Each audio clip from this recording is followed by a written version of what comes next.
There you go. Nothing at all?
Okay.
Hello, good people.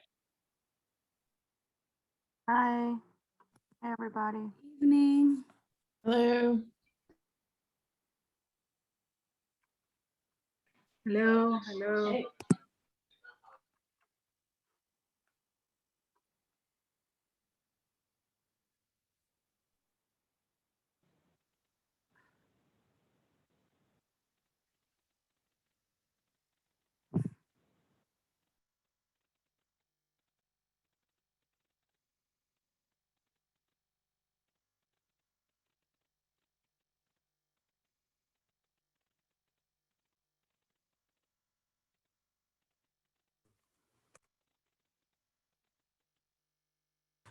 Hi, everybody. Marjorie, how's your leg doing? Yeah. Oh, it's doing pretty well, I have to say. It's a long recovery, but I'm getting there. Have you started physical therapy yet? Oh yeah, I've been Okay. going. They start you the day you have surgery, actually. Oh my gosh. You Okay. get home physical therapy for 2 weeks, and then I'm doing outpatient PT now. Oh yeah, Okay. part of the recovery. Yeah, yeah. All right. Do you still have that magical icing equipment? They came and took it away on Monday. Oh my gosh, what an insult. That's all you get. 1 month. Yeah. Bureaucratic medicine, right? Mm-hmm. Anyway. The old-fashioned ice packs. Yeah. Yeah. What did you do? Hurt your Achilles? I had a knee replacement. I know Oh. I'm young. I'm just way too young, but yeah, I had a full knee replacement. Wow, wow. Well, speedy recovery. Thank you.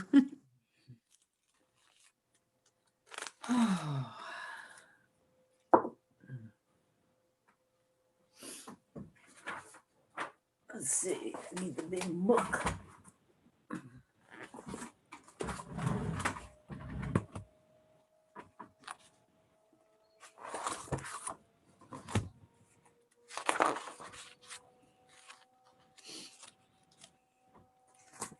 Are you on a treadmill?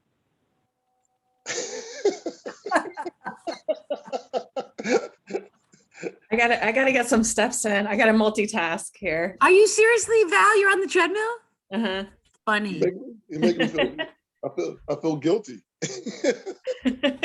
I'll walk for all of us. That is a great use of your time. That is multitasking.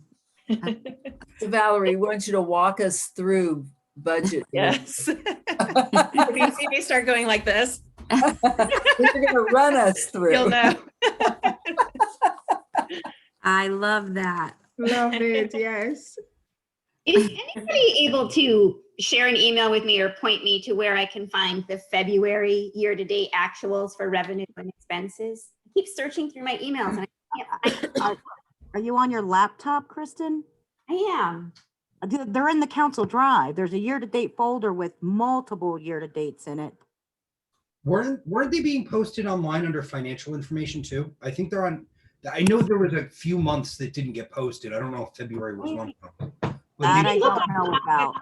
I couldn't find him there. I'm just an idiot. Hold, Kristen, I'll find the email and send it. It's probably easier Oh, that that's way. okay. Okay, I can look on my. I think I could probably pull it up quick. Will you look and I'll look. And we'll see what happens. Yeah, I'm on my laptop, and for some reason now all my council drives are like marked X, so I can't like get in. So even though they are, did you try opening one? Sometimes they do that until you open it and then they'll all turn green. That happened to me too. My next ender thing keeps. I have it. I just don't know how to share it. Let's see. Are you asking about the revenue and expense report or? Yeah. Yeah, here, I have it for you. Sorry, you guys. I don't know why everyone get it with me. Wait, no. You're right. February is missing from this. Sorry. Hold on. I'm gonna let me see if I can. I have February.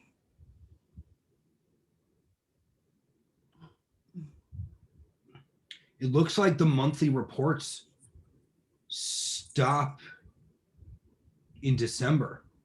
I thought I remember we've been getting them. January being up, but it looks like it wasn't, or it was removed.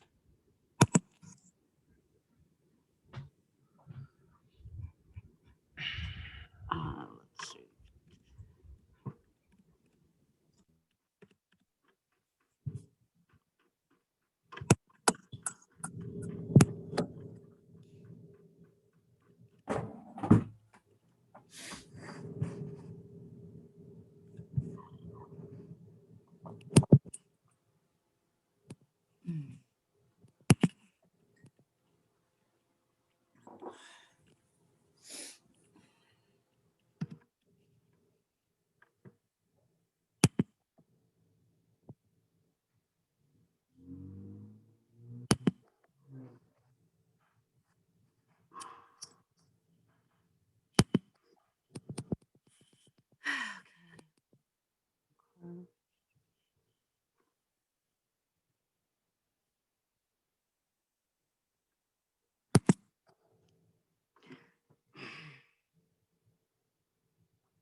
Let me go on my other computer quick, guys. Yeah, I can. Yeah, I just don't. So I am in the drive. Do I go to? Year So- to dates. Go to year to dates. So when you just go to the council drive, the very first screen, scroll down and somewhere towards the bottom, it just says YTD. So You. 21, I had it. February 2021. I got Yeah. it. Thank you so much. Thank you, everybody. Appreciate it. You're on that, Kristen? Yes, I am all set. Thank you. Okay. Sorry about that. Okay, good.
All right, hello, everyone. Sorry for that delay, but why don't we get started? Looks like we have a quorum. Ms. Renta, oh, I'm sorry. I will open up this meeting of the Hamden Legislative Council Budget Deliberations. Ms. Renta, can you take the roll, please?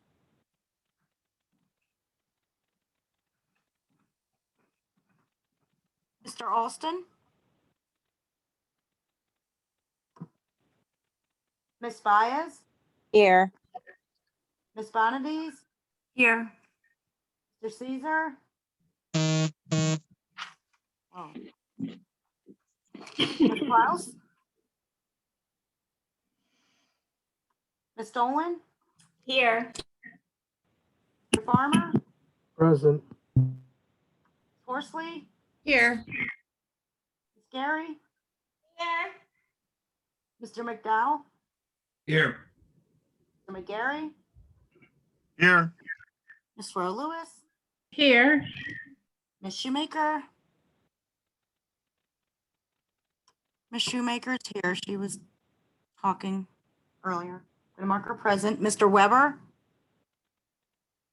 Here. Ms. Sweatmore? 11 present, 4 absent. Yeah, Ms. Wetmore communicated earlier. She might be attending a bit late tonight, but hopefully she'll be able to attend. Okay, before getting started, just have just a brief statement to kind of think about where we are, how we got here, and perhaps some thoughts on how to shape our thinking and our goals as we enter into this budget deliberation session. So first, this council, last year and this year, and every council since I have served on since 2013 has been on a very difficult journey, one that began decades ago.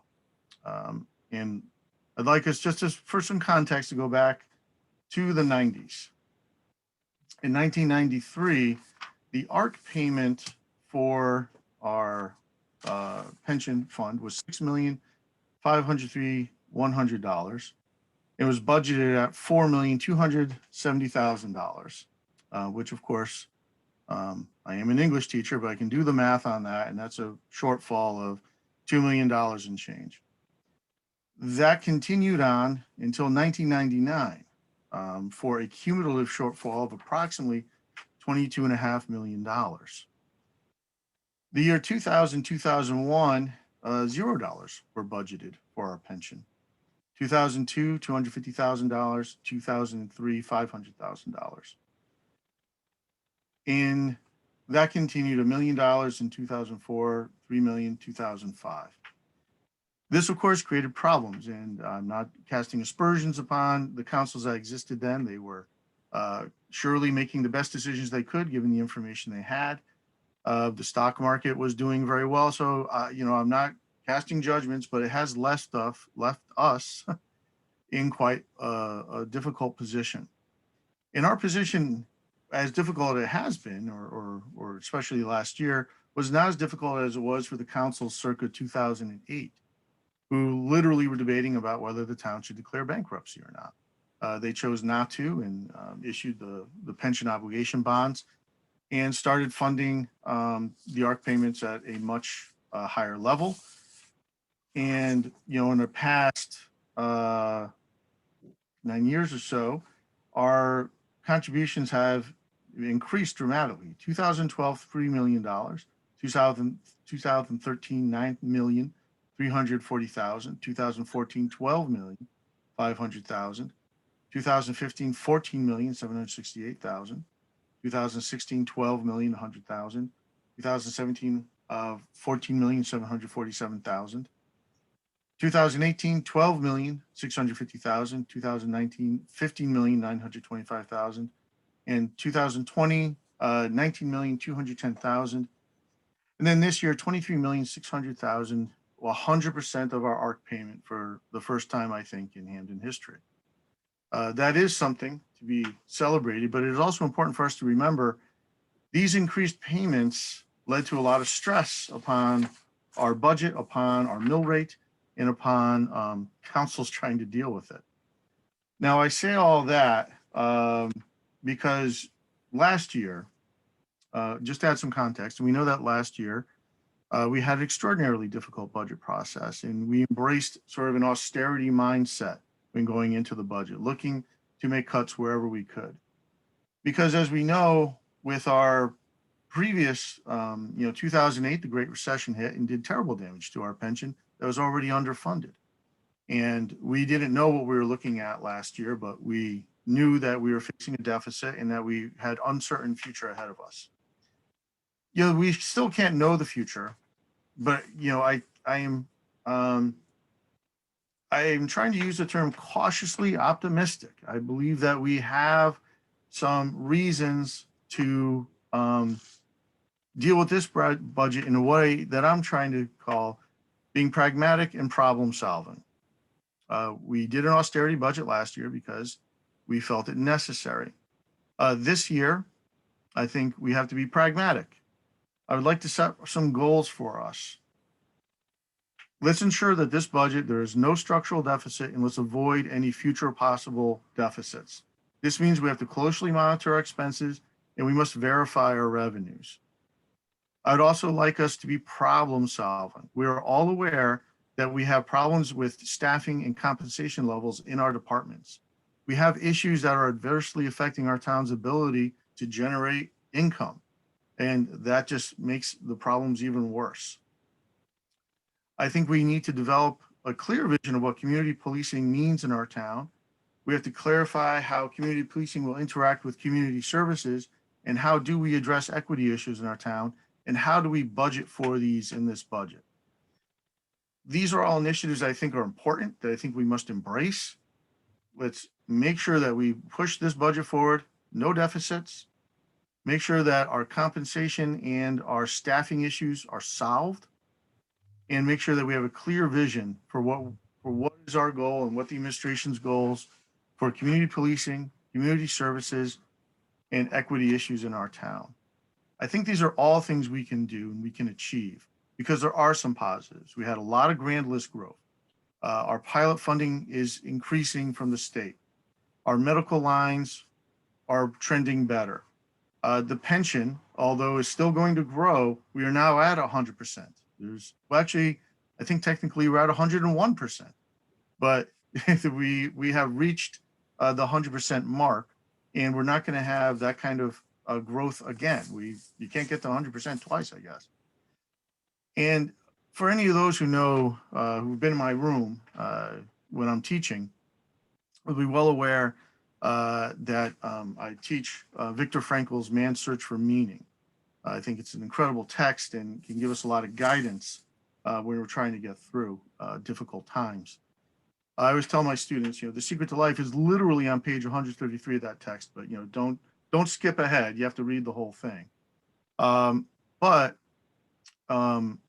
He makes the case in his text for what he calls tragic optimism, which is we know there's going to be suffering, yet we must embrace the future, we must embrace meaning, and we must embrace purpose. So I think that is what we need to do. And I'd like to make a note. I'm not comparing being on the council or the budget process to the Holocaust. That would be wildly inappropriate. But Viktor Frankl's lessons about dealing with life and finding purpose in life, I think, are very important. And so let us try to find this purpose and move forward pragmatically, practically, and solve the problems that are in front of us, and just deliver a budget that maintains services as much as possible, does hopefully keep the mill rate stable, and solve the problems that we have. So having said all that, which is quite a bit, we do have tonight, we start with our finance team. I did send around to our council members a list of who will be responsible for what. Again, a note, you're not acting as, you're not chair of this particular side, but I think it is helpful to have, I try to mesh as closely as possible folks' chair responsibilities or previous chair responsibilities with the areas of the budget that they are fostering the conversation for. And there are 3 motions that will be made. The motions are not an acceptance, the motion to approve the positions, the revenues, and the expenses. These are not to an acknowledgement that you are approving them, but just to open up the conversation. And then we'll ask those folks to lead the conversation. I've also should point out, I have asked, as folks who have witnessed or been part of this process, we have a common set of questions that are always asked at the beginning of each department. What are these raises contractual? Who are the union employees? What vacancies are there? How are the revenues justified? And I might be missing one, but I have asked the administration to prepare answers for those. So they might not necessarily be entirely ready for that tonight, but I'm hoping going forward as part of opening up, I would ask the council person who is leading the discussion to ask the administration to deal with those questions, so then we can move on and deal with individual line items. So having said that, our first department that we will be working on is our finance department. And Ms. Dolan, you'll be leading us in the discussion of this department.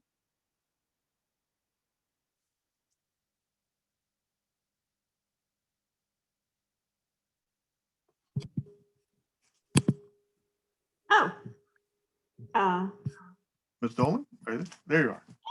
sorry, just a little surprised, caught off guard. Okay, sorry, I wasn't aware of that. I'm sorry to interrupt while Kristen, Mick, we usually open this as a council meeting and then recess each session. Yes. Did we do that? And did I miss attendance and all that? Oh, no, yeah, I opened it up as a council meeting. Thank you actually for clarifying that, Ms. Shoemaker. These meetings will continue until we have passed the budget. So Right. 9 o'clock tonight, hopefully no later than that. If we are right in the middle of a vote or something, we will extend beyond 9, but otherwise we will simply go into recess and open up again on Thursday. So it's one continuous meeting. Thank It you. is one meeting to rule them all. Yes. Thank you. Meeting of all meetings. Yes. So the finance department, can I have a motion to approve the mayor's recommended revenues? So moved. Second. Second. Justin Farmer. Okay, and I imagine the person who's doing this takes these notes of who first and who seconds, and then we send everything to Got it. No, I got it, Kristen. Miss Renta will be taking care of So that. I'm just asking the question. Okay, thank you. Okay, why don't we open the discussion of the revenues? I guess I'll take us through each one. So we've got other rent, which to date is 0, and we're estimating $7,000 for next year. Is there a specific lease that we have or a specific property that we normally rent out as a finance team? These are all properties typically. Obviously, we've been closed for some time, hence the 0 in this number. But we anticipate the opportunity to open sometime in the next fiscal year. So this represents our last good year, which was 1920. All right, Ms. Horsley, do you have a question? For Dr. Horsley. Yes, thank you. I was wondering, there seems to be a $15,000 increase in the mayor's budget for the sale of surplus assets. Can you explain that discrepancy? Absolutely. We have specifically, if you've been over by Boed on Shepherd Avenue, we have an auto graveyard over there that is actually larger than we can manage. So even as a scrap surplus, there's plenty of assets over there. We need to clean it up. And so the primary rationale behind that is motor vehicle assets that are not roadworthy. And who will be responsible for that work? Any sale of surplus assets runs through the purchasing department. I see. Okay. Thank you. Councilwoman Bonadies, do you have a question? Yes, I do. Thank you. Good evening, everybody. Finance Director, I'm gonna bring your attention to the income on investments. Just wondering why it drops so precipitously from 1920 and 2021. We were in the $500,000 range, and now we're at the $250,000 range. So I'm just wondering what happened to the income on our investments. Certainly, two things. One, and they're both COVID related. One is the interest rates are at historic lows. So the rate of return that we're able to achieve is limited. And also because of our financial position over the last year, we didn't have a big corpus of funds on which to draw investments. We needed to be liquid. And so there wasn't a lot of opportunity for investment opportunity. And when we took advantage of it, the rates of return were very limited. So the interest rates are responsible for cutting our return on investment by 50%? And the fact that we had limited funds to invest. But we had limited funds to invest in 1920 and 2021 as well. As you saw in the last year's audit, it was deteriorated, the corpus of funds available to invest.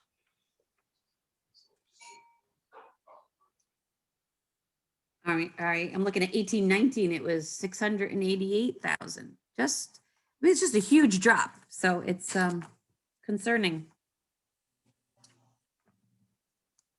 Okay, I guess that's what we've got to deal with. So I did have a question about the surplus assets, and then also the line 0507, which is miscellaneous revenue. You requested 100,000 and the mayor put in 250,000. How do you feel about that number? Think that's aspirational? Do you think that's achievable? I think it's achievable. Again, when we look back at our last, presuming that things move forward with the vaccine and people continue to be smart, our last good year is 1920, which we see 382. So I think it's a reasonable, if conservative estimate. Okay. Love to just have an update, like quarterly perhaps, so that we can keep an eye on that number. Certainly. Okay, thank you. That's all. Thank you, Ms. Bonadies. I actually also had a question about that line item. The description says miscellaneous revenue that is unanticipated, which I guess means we don't think we're gonna collect it. What exactly is it? I mean, Sure. So there's also a line in a section in the budget that is miscellaneous revenue, and that is anticipated revenue. So things like pilot payments, et cetera. So miscellaneous revenue in this section, are things like attachments to our towers by cell phone companies, things that we do not anticipate, but come through the door. So that's that's one example of what this is, and it can be material. These types of expenses. and so once it comes through our door as unanticipated, it gets moved in a future year to like lease revenue or whatever it happens to be. If a category exists for it. yes. But a category may not exist for it. A category may never exist for it. And as of today, it has $2.9 million in it, year-to-date miscellaneous revenue. Yeah, with a projection for $3 million for this year. Right. What is the 2.945? Unfortunately, I'm working off of my iPad, so I can't have a Munis screen next to me, but I can break down the revenue from that account for you and share that with the council. Okay. Thank you. Yeah, yes, I would be interested to know what it is because it seems like a big jump to go from 100 to 250. And I think I would rather not put in any revenues into the budget that we can't strongly identify and expect. Mr. McDowell? Yeah, Councilwoman Dolan? Yes. Yeah, hi, it's Rick. Mr. Jackson, the 2.9 is the what we've earned on the bond premium. So it was stored in that account until the audit closes. That's the 2.9 increase. Thank you. And The bond premium. Yeah. And so that would mean that our, other than the 2.9, it's zero, or is it $45,000 roughly? But there's really nothing else that came in. Yeah, we have some, we brought in some other revenue, but it was minor in the current year. Okay, thank you. Mr. McDowell? Yeah, I think it was exactly my point. I think that especially with our history of inflated revenues elsewhere, and we're working very hard through this budget process to project accurate revenues that are not inflated. To have something like this that is $250,000 of unanticipated revenue, that we're starting out the gates, it is a line for inflated revenue. If unanticipated revenue comes in, then that's great. It should be a bonus. But to plan for something that is inherently unanticipated, it seems problematic for me. I see other hands up. I don't want to make a motion or remove this just yet. But when we're talking about crafting an honest budget, this feels like exactly what we're talking about. I'll let conversation continue without making a motion just yet. Thank you. Thank you, Mr. McDowell. Mr. McGarry? Thank you. Thank you, Councilwoman Dolan. Sorry, I'm trying to lower my hand here. Mr. Jackson, so is there unanticipated revenue, outside of, the COVID strangeness? But is there unanticipated revenue like every year? Does it just kind of happen? Yes, it does. And so every time, there's some sort of an activity that generates revenue for the town. It could be the sale of copper lines. We used to have copper lines running through the town that we took down and we sold as metal. This line has existed in perpetuity, and it should probably exist because we need a place to store those revenues, even if they're not specifically identified at the start of the fiscal year.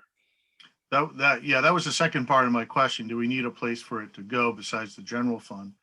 And I guess the third part of my question would be, in terms of accounting practices, in your experience with other municipalities and with generally accepted accounting principles, is having like a miscellaneous line for unanticipated revenues, is that considered a good accounting practice or standard?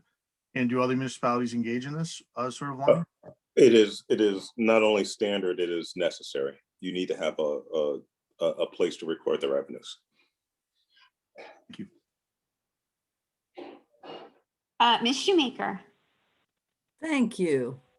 Mr. Jackson, I'm noticing that in fiscal year 2020, the actual for 2019 to 2020 was actually 382,000. So that's a lot higher than the 100 or the 250 that the mayor is suggesting for this year. So it seems like that should be a non-zero line. Maybe it's helpful to know what some of those funds were from 2019, 2020. And then we'll know what the year-to-date are as of March 21. Maybe that would help us arrive at a figure. I don't think it makes sense to have that be zero. So I don't know. I guess I'm just asking what brought in 382 in fiscal year 20. Because that Yeah, I maybe think it might, that was based on the discussion, I think it might be useful to break out maybe 3 years, yeah. maybe 5 years, because last year was just such an anomaly that it's not, in a lot of ways, it's not useful. But let me see if we can go back through Munis and put together sort of a longitudinal look at that particular line. Yeah, thank you. I think that would be helpful. I appreciate it. Mr. McDowell. Thank you. Yeah, I was not toying with the idea of reducing this to zero or eliminating it. We certainly need a place for miscellaneous revenue, but to plan our budget balancing on $250,000 of revenue that is by definition unexpected, it's a $250,000 gamble. I would like to see 5 years if it's possible of the past. I think 3 is a little tough, right? Because we know that we had the 380 for 1920. We were around the same for 2021. I would like to see more than just one additional year if that's possible. If we can get the prior 3 years. And certainly if we're coming up, 4 years straight in that, then it makes sense to leave it as is. But otherwise, I would look to move this maybe a little lower so it's less of a gamble here. Thank you. Okay. I don't see anyone else's hands up, so I think that concludes our discussions of the revenue items. I apologize. Mr. Farmer has his hand up. Oh, he does? I'm sorry, Mr. Farmer. I don't even see you. He's there. Mr. Farmer, and I apologize if I've been skipping over you. No, you, Chairwoman, you have not. I only have a question. In the sense of, is it possible for us to share the screen so that people who are watching in attendance with us, they can see the lines that we're talking about? Leave that up to your discretion, but I think if people are joining us, it might be helpful for them. Thank you, Mr. Farmer. I don't have it on my screen, so I'm just following along in my budget book. So I cannot share my screen. It doesn't have the budget. Is that something you would be amenable to? If so, I think Miss Renta could do that for us if possible. If not, I'll leave it alone. I just thought I'd throw out that suggestion. Why don't we parking like that for a little bit just to try and figure out, because it would be nice, but it could also be Miss Renta, she's trying to keep notes on any motions and that it's in itself, especially the way we're doing it now, can be very difficult. And so why don't we see what we can do about that? Maybe if there's a council person who would, say, golly, I would just love to share my screen. Control. Yeah. The meeting as It would well. have to be, yeah. It's an interesting suggestion. Let's put it in the parking lot for right now, which is a phrase from the corporate world that I despise, but we're gonna do that anyway. And let's see if we can figure something out. I'm not sure. I'm not volunteering for it because I don't have that level of expertise to go through the PDF. But well, let's think about it. Mr. McDowell, did you have another question or was your hand just raised from previously? No, I did have one more thing. I'm actually putting the link to the budget that we're working from into the chat. So anybody in the attendees or the panelists can go on, click on it. They'll be able to watch that budget on their own screen, follow along with us. I also did want to make a motion to table this item so that it is bookmarked and we can assure that we come back to it. So I'd like to make a motion to table item 0507 miscellaneous revenue. I'll second that. Okay, thank you. All those in favor of tabling miscellaneous revenue at a later date, please say aye. Aye. Okay. Aye. All those opposed?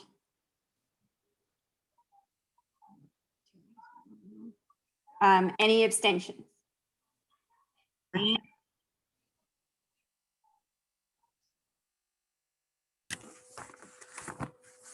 Kristen, you were giving a thumbs down with everybody, right? I did. I was opposing just because I'd like to keep moving forward instead of going backwards. Gotcha. My intent was not to move us backwards, but we're going to have to revisit it. It makes sense to bookmark it until we get the relevant information. Okay, thank you, Mr. McDowell, and thank you for your idea. It sounds like a great compromise to me to have the link there for everybody. Ms. Bonadies. Yes, thank you.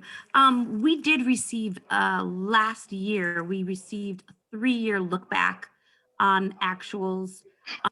So we do have, I just went and looked for them on the miscellaneous revenue from 16, 17, 17, 18, 18, 19. So they're there. If that helps us move forward on this item, I could provide those right now. I don't know how you'd like to proceed. What was the vote count? I was busy looking up those actuals. Did it pass to table? It passed. There were 3 opposed. Okay, I'm also opposing then. I didn't vote. I'm sorry. I wrote. Oh, okay. I got 4 opposed. I don't know if Jerron was. Okay.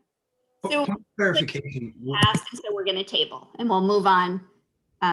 Point of clarification. If we have that data right now, is it possible for you to provide us with that? Because perhaps we can just deal with it and move on. Yeah. Thank you. Is that okay with you, Ms. Shoemaker? You were the second. Yes, I would withdraw my second if we get the data. The vote already passed, so That- it is on the table. I know. Procedurally, We could vote to take it off. Yeah. Okay, so do we start by listening to Councilwoman Bonady's information first, or do we vote to take it off the table first? We have to vote to take it off the table first. Move to Okay, take off I the have a table. motion to untable. Motion. Second. Thank you, folks. Okay, all those in favor of untabling the motion to table the finance miscellaneous revenue line, please say aye. Thumbs up. Aye. Okay, anyone opposed? Opposed. And Mr. Farmer? Any abstentions? Okay, did you get that, Ms. Renta? I got it. Okay. And I believe it passed? Yes. It passed with 2 opposed. Okay. Mr. McDowell, you had your hand up first. Yeah, I'd like to hear from Councilwoman Bonadies what those actuals were. It sounds like we have the past 4 years now instead of just 2, which is helpful. Also, I would like to make a note procedurally that we are allowed to discuss revenues without pulling things off the table.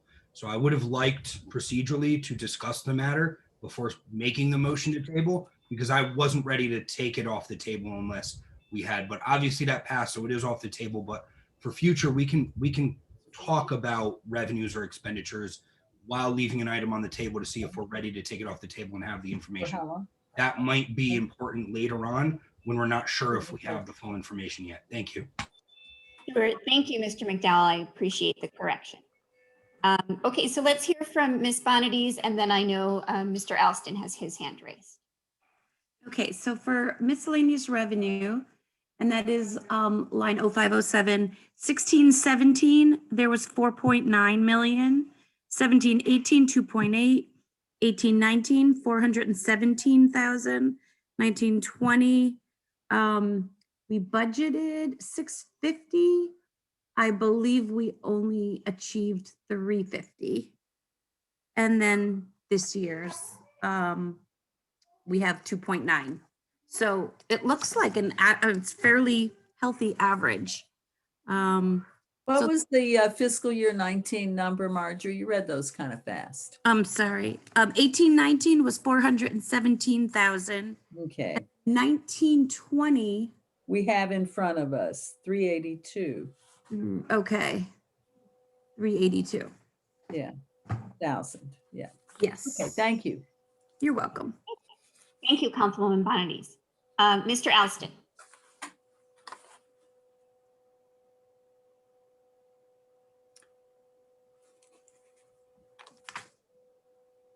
You are muted. Mr. Alston, you're muted, sir. You are muted. All right.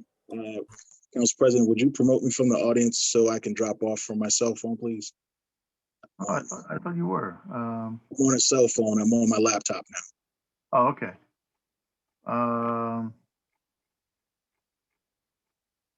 He's done. Is it done, Kim? You got it? That's why I can't find it. All right. Should be all set, Mr. Alston.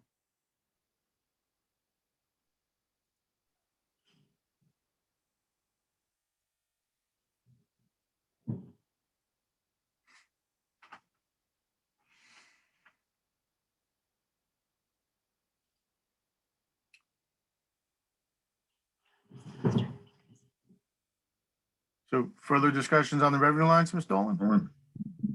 Oh, sorry, Mr. Alston. No, I don't have anything further. I was just asking to be promoted into the meeting now. That's all. Very good. Okay, so you're all set, Mr. You didn't have any? No, not a comment, not yet. Thank you. Okay, Mr. McDowell, back to you. I feel comfortable with this line. I'll support it. Thank you. Appreciate that, Councilwoman Bonadies. Thank you. And Ms. Shoemaker. Yes, I concur. Thank you. Okay, so Mr. Farmer. Well, thank you, Councilwoman. I'm gonna vote in favor of this. I would love if we can get a breakdown. If we can get a breakdown of what usually is in this miscellaneous line, I think that would be helpful. Okay, Mr. Jackson, can you? Yep, we can, yep, it's on my list of, it's the first item on my list of to-dos. Okay. Okay, so seeing there's no further discussion, I guess we'll call for the vote to approve the mayor's revenues as stated. All in favor of approving the mayor's revenues for the Department of Finance as stated, please say aye or give the thumbs up. Aye. Aye. Aye. Anyone opposed? And any abstentions? Okay, so we have our first approved line item in our new budget. Hooray. Okay, may I have a motion to approve the mayor's positions for the finance department? So moved. Second. Thank you. Is there any discussion on the mayor's positions?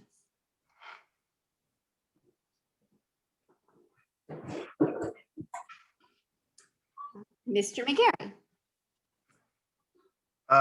Thank you, Ms. Dolan. I would just like to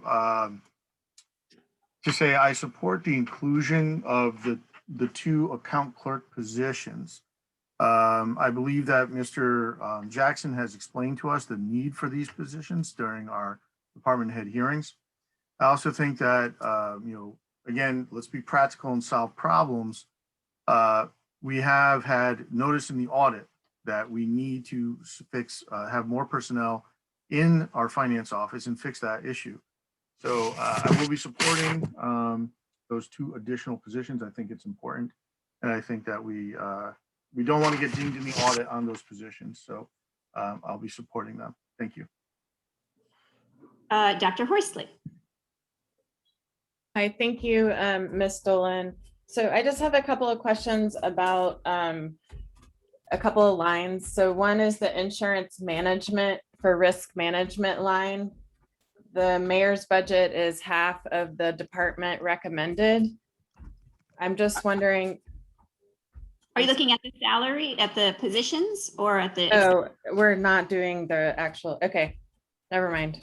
I also support the additional positions, given the auditor's request that we have these in the budget for audit purposes. Thank you. Mr. Farmer. Thank you, Chairwoman.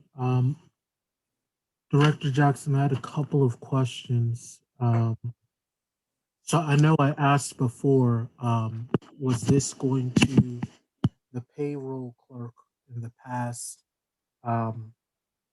There has been some concern about job description. So the job description for the payroll clerk and the accountant clerk, is that something that we've ironed out so that we don't get into any compliance issues on what is the scope of work? Those are union positions covered by a collective bargaining agreement with active job descriptions. So we can manage within the 4 corners of a job description on both of those positions. I guess my question to further that is that, have those job descriptions been updated so we do not get into the debacle we did before? So I just want to make sure that we have. If we haven't, that's fine, but I want to make sure we do that before we hire people for those positions. As you know, once something is in a contract, it's binding. So I don't want us to have Director Kelly spend time and resources to figure that out. So if that's something you can follow up to make sure with Mr. Galarza, just to make sure, I think that'd be beneficial. Certainly, in order to fill the positions, we would have to go through the civil service process, which includes a job description review. So we can, there's a belts and suspenders operation that would happen prior to the hiring of these positions, but we can absolutely make sure about that, Mr. Farmer. Cool, I appreciate that. I just wanted to make sure. I had 2 more questions. The 2 questions were the special grant and projects writer. Is that somebody that is going to be, is that going to be our only grant writer? And then my second question to that is, if the Board of Ed, for whatever reason, can't reimburse us, is that an expense that we have a contingency plan for? The last question that I have is the union contractual pay differential. I was confused on how it was put in the budget. So does that mean that we no longer have to worry about that line item? Or did the mayor's office forget to move it over? I'll start backwards. The union contractual pay differential was necessary when we had an extremely limited staff. Now, I wasn't here for that particular budget, but it was placed here. But there's also a budgetary line that we'll see in the line items. So I would prefer to keep all of that in the lines above as opposed to this. For me, this is the people. The special projects and grants that is one of two positions that is proposed in the budget.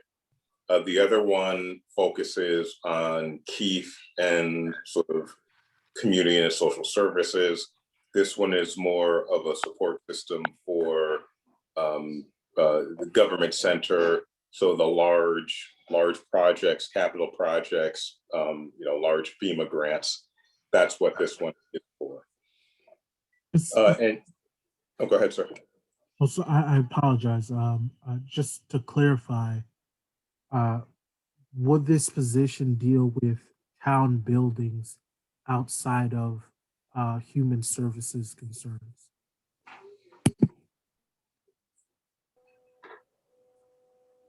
Yeah, well, yes, it would primarily focus on grant efforts from non-community service-based endeavors.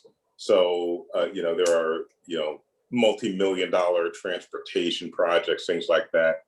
So this is to provide support to department heads in those arenas, places that we really can't afford to fall down. But when you're really trying to do some innovative planning, like, community response teams, things like that, that really needs sort of a different mindset than the tracking down of grants run through the COG, for example. And then just the last part, and I'm sorry because I interrupted. So just contingency plan of, for whatever reason, the Board of Ed does not or cannot follow through with their end of the bargain. Do we have a contingency plan for the 45,000, or would we just cut ours? Well, yeah, there's again, in the lines that we'll go to, you'll see a request to restore an emergency fund for the finance department. So presuming that passes, that would be the contingency plan to move money out of that account and into the salary account to acquire 12 months worth of service. Thank you so much, Director. I appreciate your thoughtful answers. Hey, Ms. Shoemaker. Thank you.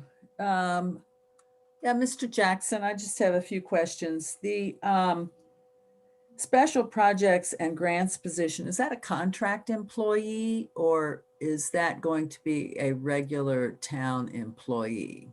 A regular town employee at 35 hours a week. So there'll be a specific job description for this, and this will be with full benefits. That is correct. And since that job title doesn't exist, we would have to write the description, get it through Mr. Kelly's office, and then hire for that position. And do we think that will be a union position or a non-union position? It is not an identified position within any bargaining unit. Okay. So no. Okay. And then the salary increases. I'm confused about the payroll manager. The current salary, and then the request by both you and the mayor, is that a union position jump? It is indeed. The finance director, the special projects and grants coordinator, and the risk manager, those are the three positions that are not covered by a collective bargaining agreement. Every other increase is according to the schedules of the CBA. Okay. So let's see, that was the finance director, the risk manager, and the special projects and grants are the three that are non-union positions. That's correct. And how did you arrive at the proposed salary of 90,000 for the special projects and grants? Can you just speak to that? Certainly, it's a critical position. It's going to be responsible for, like I said, providing support on millions of dollars of grants, and particularly as we look toward the next year and tranche 1 and tranche 2 of the COVID relief fund. We need to make sure that we write a job description and secure a candidate who really has the experience and capacity to effectively manage these dollars. One of the few things we know about the COVID relief dollars is that Treasury is going to put out guidelines.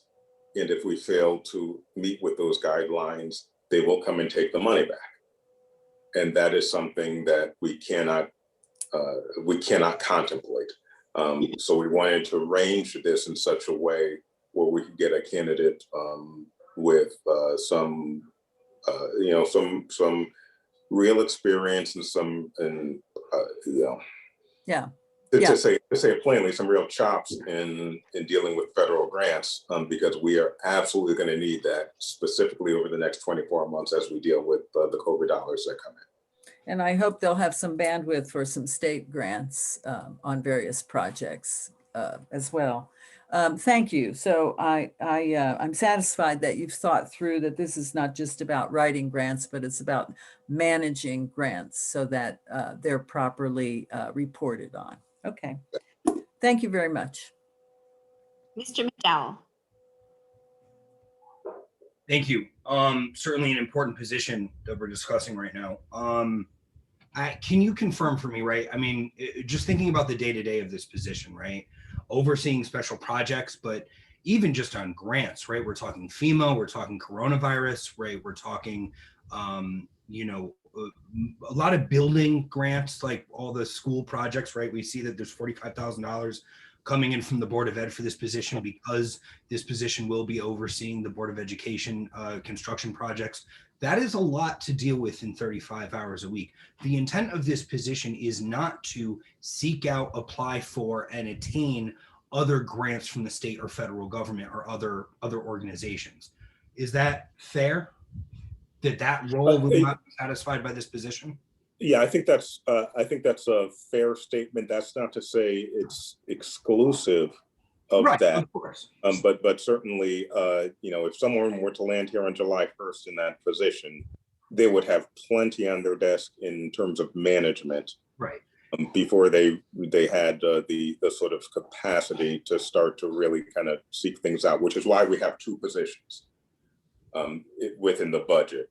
And so ultimately, we'll see how it goes. And if we start to merge them into a grants management office, then, there can be probably a little bit better of a flow, but we kind of wanted to keep them separate just because of some of the things that are coming down the pike that are so massive that we don't want to sort of confuse the issue or who's responsible for what. Right. That's fair. Now, what other position are you referring to? There's a position in Keefe Center. Right. Now I looked in, you're talking about, sorry, I forget how it's worded. Are you talking about community, youth, and arts? Yes. Okay. So if I can just refer to that real quick, because I'm trying to get a holistic idea of what our grants, capacity is looking like this fiscal year. Now, what specific position, there's nobody, am I missing it? There's nobody with grants in their title. Am I missing it? And that's on page 28 of the budget. Yep, I'm looking at it now.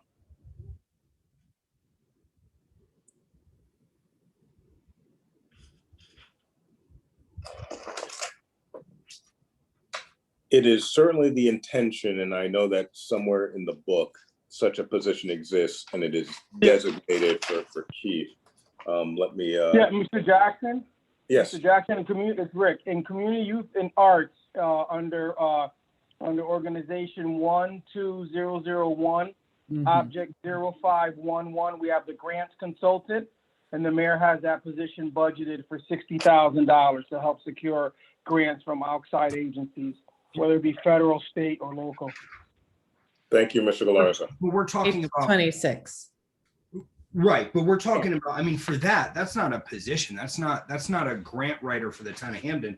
That's a consultant that we would hire on an hourly basis. And I mean, a single grant can require hundreds of hours of writing and coordination and planning, application, following through on applications. And then there's obligations that you have upon receiving grants that you have to maintain in order to either actually receive the monies, or like you talked about for the Treasury Department, so that they don't come back saying, hey, you didn't abide by our obligations, right? So I mean, for me, it's difficult to imagine, and I'm not advocating, please don't think that I'm not aware of the importance of these other two positions. I certainly am, but to have an entire town budget without a single grant writer. Last year at budget season, we were talking with our economic development director at the time, Director Crew, about potentially putting 2 grant writer full-time positions in this budget this year. And to see this budget come back to us with no full-time grant manager, and I don't know, I guess the reason I'm bringing it up now is because I don't know if that's a conversation for the finance department positions. I don't know if that's a conversation for the economic development department positions, but from our public safety departments, from our library, our board of education, even the building departments in the past have talked about, there's grants that we can go to for everything from digitizing documents to getting materials and all of these different things, projects. There's actually, I was talking with somebody from Senator Murphy's office earlier today, and there's going to be, because there was a reduction in income from the gas tax, there's going to be grants out there to be able to repair sidewalks and roads, right? To not have somebody who can identify and go after these and pursue them meaningfully, we are leaving tens of millions of dollars on the table. Yeah. And I recognize that it is a hard time to ask for 2 full-time positions, but even if we can come up with 1, right? It's a lot to swallow in terms of salary and fringes, but a full-time employee that can potentially generate 8 figures of revenue for us in meaningful projects in a time where residents need it. So I guess my question right now is whether this is a conversation for your department director, or should we be having this conversation with Director Eatman or someone else? I think it's fair to have the conversation with me, and I can speak, I think, on behalf of the town, because we did have this dialogue about the creation of a grants management unit based upon the totality of the economic circumstances. We chose to move forward in this sort of bifurcated way, see how folks do, how they work together, and what we can do. But I can speak on behalf of the administration and say that any effort to enhance our opportunities regarding acquiring grants and effectively managing those grants in such a way that we maintain our eligibility for future grants, we're going to say yes. Now, do you believe that position would be better suited in your department or Director Eatman's department? And if that's not something you're prepared to answer today, and we want to revisit this, I'm fine with that. No, I think I'm prepared to answer. Finance is a central service agency. We deal with every department in the town. Everyone has to come to us for one thing or another, which makes it a useful place to maintain a grants operation, because that grant can end up in any given department. Mm-hmm. So I would say finance. Okay, I'd like to make a motion to add a grant writer position in the finance department for $0, pending research on what a competitive what a competitive salary would be for a grant writer in this position for these responsibilities. So that's a motion on the floor to add a grant writer position. Second. And again, $0. So we're not adding any money to the budget right now. It is something I'd like to revisit as we learn what is competitive in the region. Unless Director Jackson, is that something you have off the top of your head? I would imagine that's something we have to look into. No, I mean, I think it would be fair to go to the CCM salary study. That's okay. That was my plan. Okay, great. Yeah. Anyway, there's a motion on the table. Oh, thank you. On the floor, sorry. Hey, a couple of people have their hands raised, but they were raised prior. Is there any discussion now for the motion that's currently on the table? And then we'll go back to, okay, Dr. Horsley. So I write about 6 to 8 grants a year to fund my laboratory. I bring in about $1 million a year and to fund that, my research, which is like a small business. I do that and I teach undergraduates, I teach graduate students, I run the business, I serve on council, I serve on the faculty senate, I do a lot of other things. Our current structure in town has grant writing across the departments that functionally can identify grants. And I don't feel comfortable adding another position, a full-time position, given that we still need to figure out what this is going to look like for the town of Hamden, since we haven't had a grant writer in a few years. And I believe that we still need to make sure that we're not adding too many positions to this budget, because I am not comfortable raising taxes more than we have to, if at all, going forward. And so I'm not going to be supporting adding a position, a full-time grant writing position. Thank you. Ms. Bonadies. I'm going to lower my hand because it's not about this conversation, but I'm going to second and completely agree with what Dr. Horsley just said. Okay. We have two people that are almost having the same job description that are funded by Board of Ed and the town at 50% of special projects and grants. So I don't feel comfortable adding a third position. So they need to figure out with the 2 positions to cover those tasks. Mr. McGarry, is your discussion around this new motion? Yes, it is. Thank you. Okay, go ahead. I in agreement with a lot of what Dr. Horsley had to say. But Mr. Jackson, just to clarify again, the projects and grants town/BOE special projects and grants position.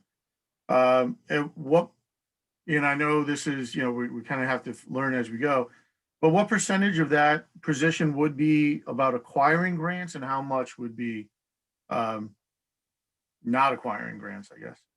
I think it is going to be fluid.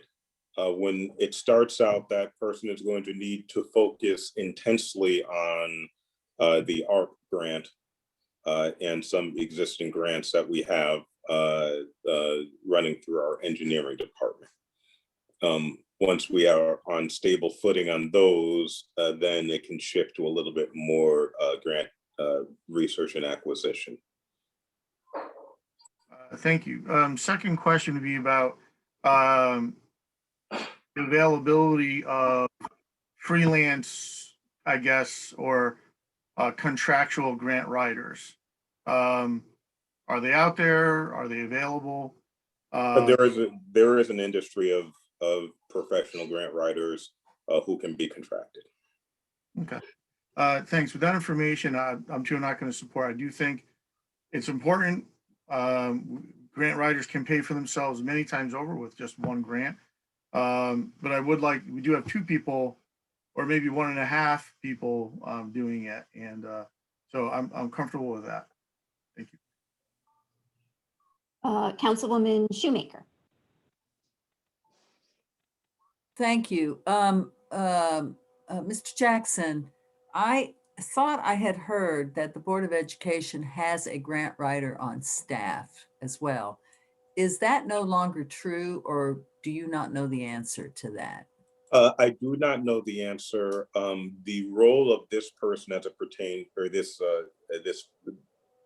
this proposed position as it pertains to the Board of Ed is really closing out school projects. It's a very specific item.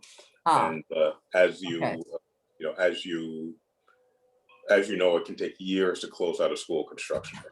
Right. Without diligent effort, that money sits up in Hartford when it should be coming to Hamden.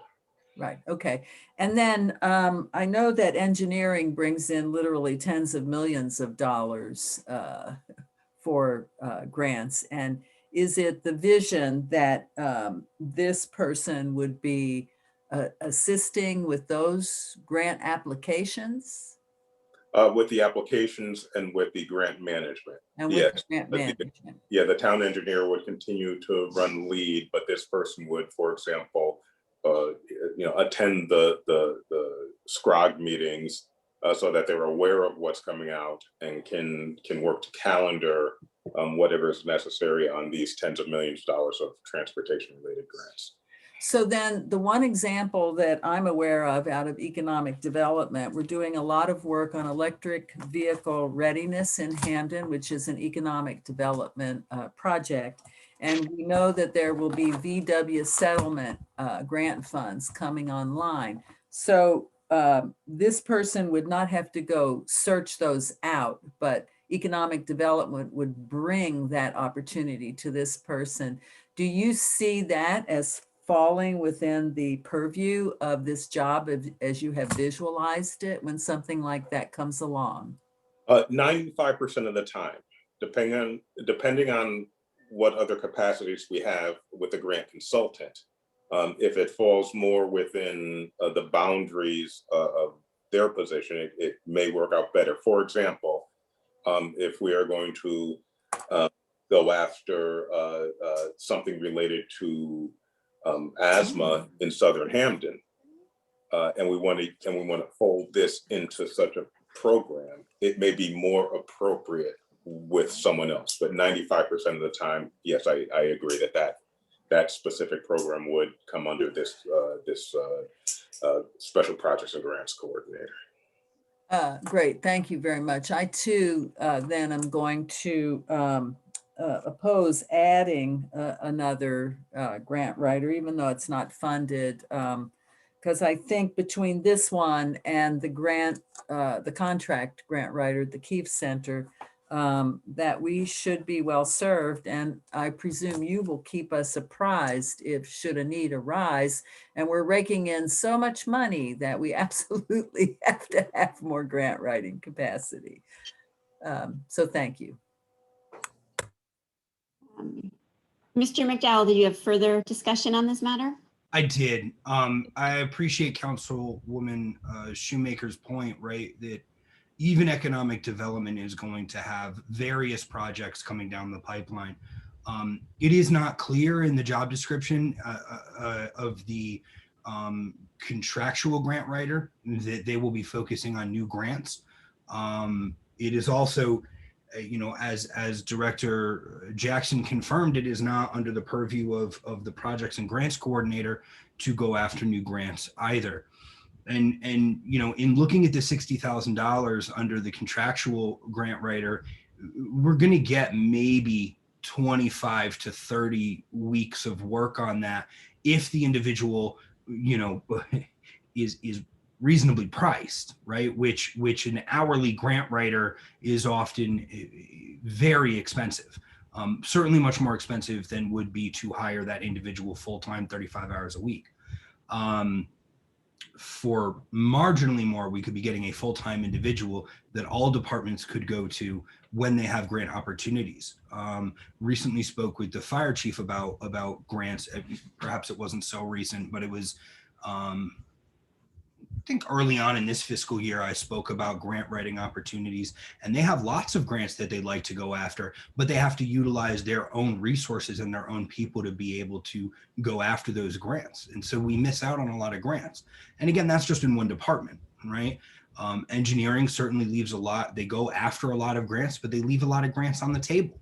And again, economic development, you just listed several grants that are coming down the table, are coming down the pipeline in the next year or so. We're going to leave that money on the table. So if it's uncomfortable for the council to add a position for grant writing. I can understand that, but we have to understand that the long-term losses are in the tens of millions, and that is an expense that gets passed on to the taxpayers long-term.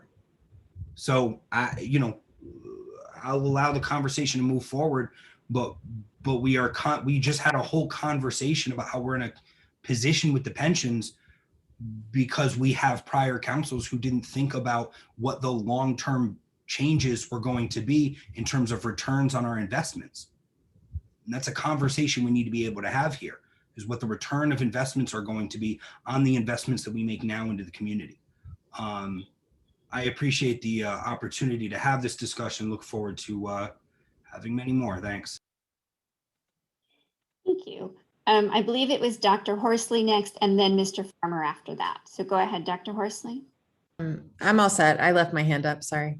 Okay, I can't lower them. Miss Councilwoman Farmer, where are you? Thank you, Chairwoman. I think we're fine either way. I think it is important that we know the scope of work. Although this is the budget aspect, I think it's pertinent that we're focusing on the scope of the work so that we're paying for what we asked for. With that in mind, I'm going to let conversation go on. I think something that we should internally talk about, maybe not now, but at some point during the follow-up conversation, is maybe how much money are we expecting these positions to gross?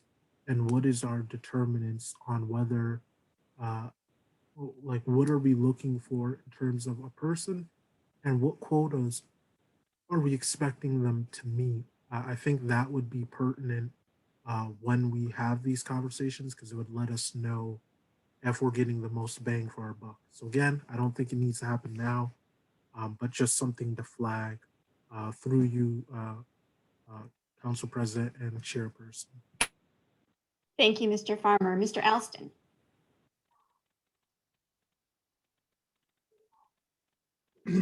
Just a question for Director Jackson. The grant writer that you have proposed, is there a particular, you mentioned COVID grants when you first started the conversation. Do we have somewhat, like Councilman Farmer said, do we have a target already on the table that we need this grant writer to go after? The one in particular in your budget? Well,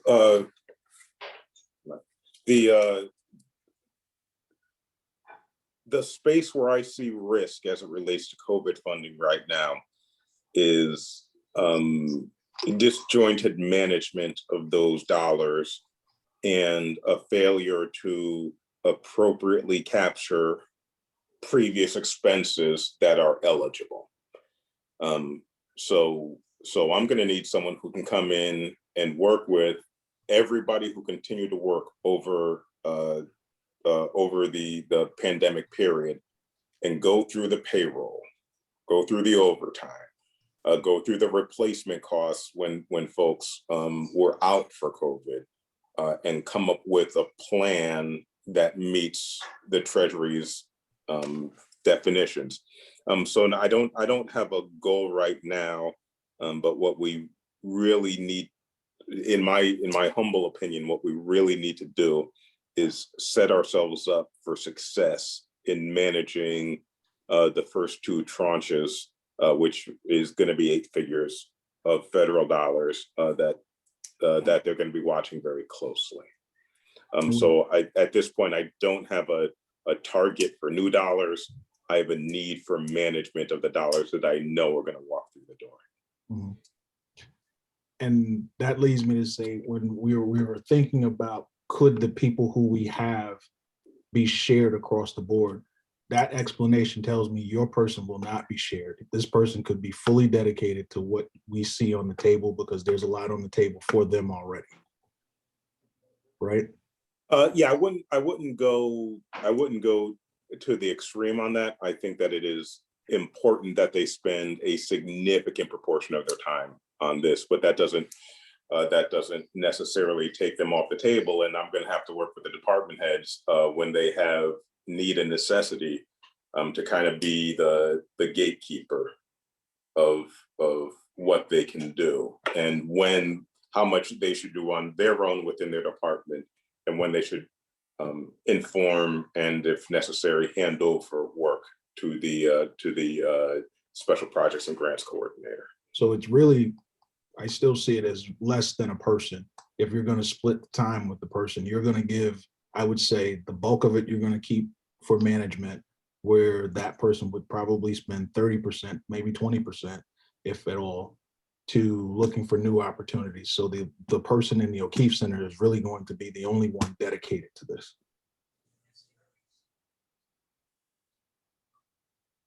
The person at Keefe would be fully dedicated to those service areas. Yeah. That I will agree with.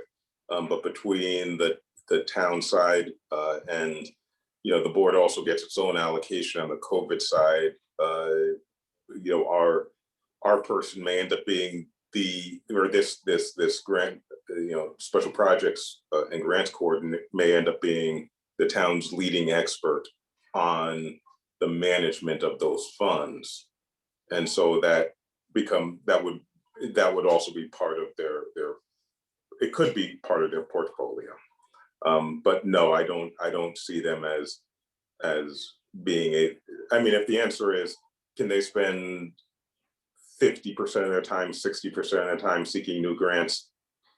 No, I don't think they can, but they can help. Exactly. So I would just say the numbers that we were thinking before, and a couple council people said, we have these people, they can do it. I don't think your person is being allotted for that. That's all. I would just say that and just say, okay, let's consider that in our discussions and thoughts about this. And I know, sorry, as we really think about, are we going to get somebody to do what we ask? So. Thank you, Mr. Alston. Mr. McGarry, further comments about the motion?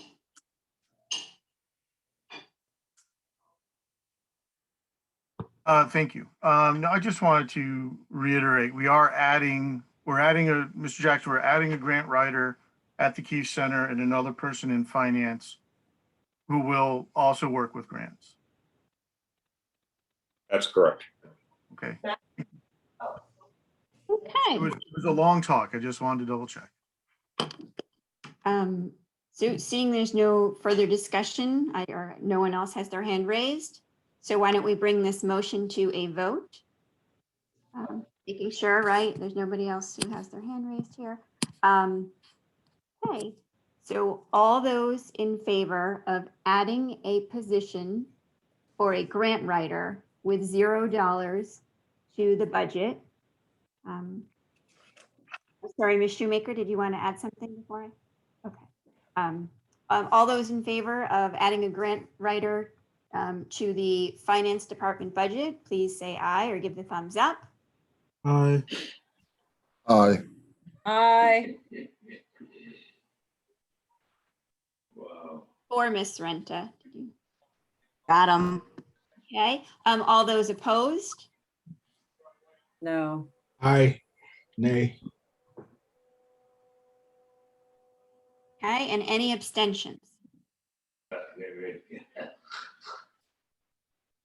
Looks like it fails. Thank you, Ms. Renta. Okay, so we're going to go back to our discussion of the ends. I had my hand raised and Ms. Bonadies had her hand raised. Going back to that. So go ahead, Ms. Bonadies.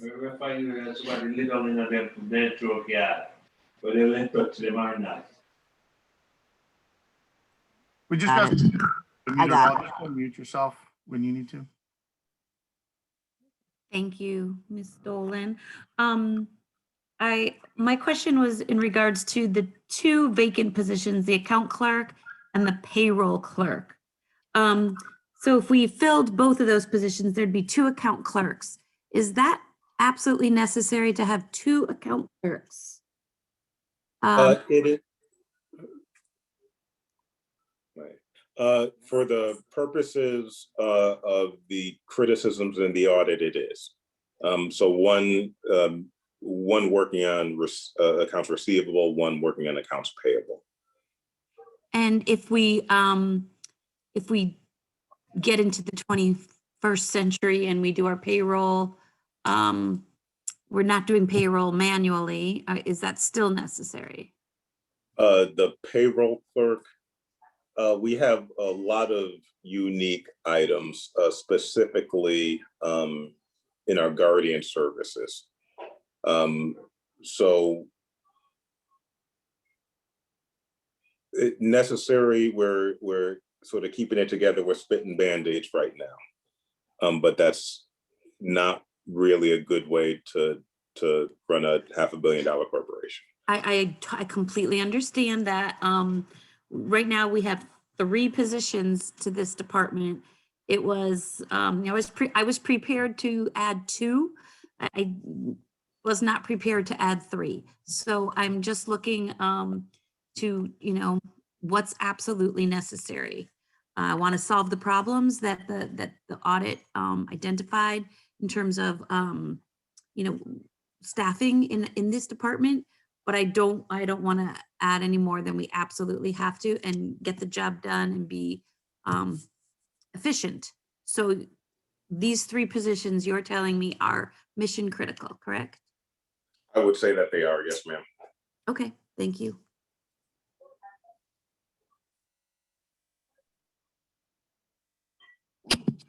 Thank you, Councilwoman Bonadies. So I raised my hand. I have similar concerns. I understand that you are short-staffed and that the auditor specifically requested that we have more help in your department. And so I am willing to fund one of those positions. But when you take a glance at this salary page, it's really, a bit overwhelming. And for a town that is having financial troubles, it just looks like there's a lot, it's such a big increase. And so I would like to see us start with 1 accounting clerk and for the finance director to look into automating our payroll and doing what we can. I'd rather see a line item that had some money towards a project expense to save a body, because even if it costs as much as a salary cost in year 1, it doesn't have the continual costs and the additional costs of pensions and health insurance. So I would prefer to see that. I also, could you please double check the payroll manager calculation for me? I know that you said that was a contractual increase, but that is a 13% increase. It's $9,674 in 1 year. I mean, could that really be possible? Why would someone get a 13% increase? I will double check that. There's a step, I think, built into that, as well as GWI, general wage increase. But let me take a look at that. And there may also, I wasn't, this individual hasn't been there for more than a year. There are also certain contractual provisions about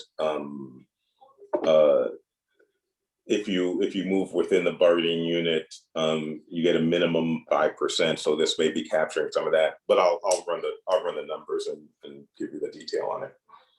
I mean, that is a really big increase. So I will not be, I would just like to see the finance department lead by example and kind of set the tone for the town that we are sort of in an austerity phase and we are looking to do some austerity budgeting, and adding 3 positions to 1 department and a big raise and non-contractual raise seems a bit too much for me to swallow in year 1. Ms. Shoemaker, you had a question? Thank you. Yes. Mr. Jackson, I noticed that you requested for the 2 new clerks, the account clerk and the payroll clerk, you requested one salary level and the mayor is suggesting another. And I'm sorry if I missed an earlier discussion about this, but what is the implication of that difference? Is the mayor suggesting to hire folks at a different level, but that will still work for you? That's a little confusing to me. Yeah, so that is a difference between a promotional opportunity and hiring an entry level. I see. Okay. So does that suggest that there would be no, if we budgeted at the mayor's recommendation, there would be no promotional opportunities from within? Is that what that means? It would be unlikely because just about everyone has surpassed that salary range. Okay, that's great. So you can work with those salary levels. You just have to hire someone who's willing to come in at that level. Exactly. Okay. And then I want to acknowledge that you did not request the raise to your salary that the mayor suggested, and I appreciate your request, and I will at the appropriate time be proposing that we fund your position at your requested salary. It gets to the setting an example that's just been mentioned, and I appreciate your request and would like to honor that in the interest of saving some of the money in this salary line. Just want to let you know. Thank you. Thank you, Ms. Shoemaker. It's a good point. Councilwoman Baez. Councilwoman Shoemaker, I was going to make that motion now. So I have 3 motions that I'd like to make. In the first being, I would like to move that we lower the finance director salary from 130 proposed by the mayor's budget to 125. Second. Okay. Let me just write down and Justin Farmer. I'm just writing down who had their hand raised from before we get onto the motion. Okay, is there any discussion? If you want to lower your hand, if you don't want to discuss this motion, I did write it down for when we get back to the salaries. Is there any discussion on this motion? Mr. McGarry? Oh, no. Councilman Farmer?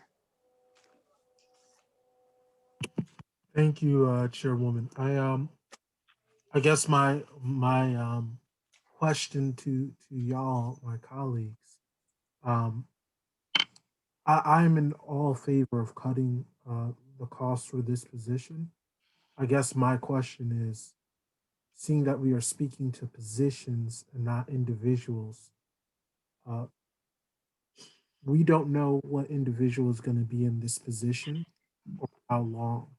So I think there's a longer conversation to be had. I think we should cut this, but I think that's something we should be cognizant of.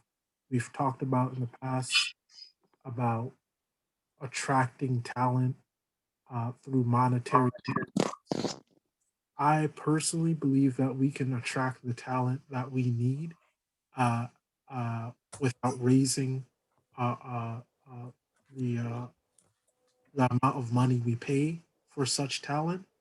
But I think that's an important distinction we should make. So I just want to bring that up now, as I think it will be pertinent to all conversations moving forward for director and executive positions.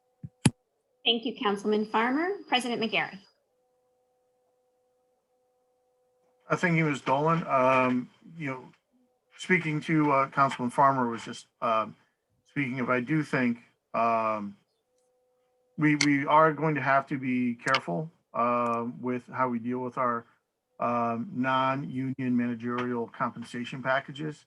I think we are courting danger in losing talent with some of our departments. So, again, no offense to Mr. Jackson, but you did just get here and we just voted on you last night. But we do have, in other departments, we do have some of our managers who have been, working without a raise for quite a while and folks who are in danger of making less money than their immediate subordinate. So I think we really need to take this on a case by case. I just want to put this out there so that we are not making sort of a sweeping generalization that we're not going to, honor any salary increase request, because we do need to attract and retain talent, and we do have a good team in place. And I think it's necessary that we see. I would like to see some kind of long-term solution to this issue, whether it be putting some money aside for a program for compensation that's based on some kind of metrics or performance review package or something along that nature. But so it will be a longer conversation. So I'll save the rest I have to say till last. Thank you, Mr. McGarry. I'm going to try to sort of rush each person along as they ask now, because I'm keeping my eye on the clock and we want to get through the finance department. Councilman McDowell. Thank you. We have to be very careful and very thoughtful about the reductions we're looking to make and how efficient we're looking to be with our labor. I think we all recognize the strain that we're under, the mill rate that we're looking at, and that we have to be careful with every dollar we spend. At the same time, I also want us to be cognizant that folks are in the middle of a pandemic, still plugging away, dedicating their careers 5 days a week to doing the work of the town to make sure we keep moving forward, to make sure people still keep receiving the necessary services that they rely on, or that make it worth it to pay a 50 mill rate, right? To talk about creative ways we can go about not providing someone health care when they are working for the town, or other fringe benefits, or some positions are part-time, and that's okay. That's what they require. But if we're talking about needing someone to labor full-time for us and for the town, we need to also be thoughtful and considerate about what that labor is deserving of, not only as a market rate, right? It is important to think about what's market rate and what is a competitive salary in the region, and what gets us a good, pool of applicants. But I also think it's important to think about, again, we are in the middle of a pandemic, to think about ways that we can go about not providing people fringe benefits when they're working full-time or close to full-time. We have to be careful of that. Thank you. Okay, so seeing no further discussion, let's call this to a vote. All those in favor of lowering the finance director's salary to the departmental request of 125 from the mayor's request of 130, please say aye or give the thumbs up. Aye. Okay, all those opposed? And any abstentions? Are you all set with that vote, Ms. Renta? Were there none opposed?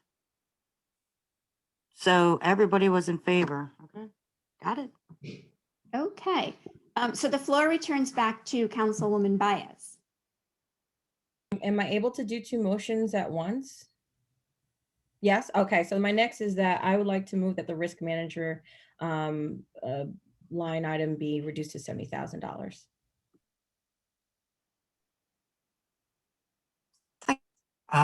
Second?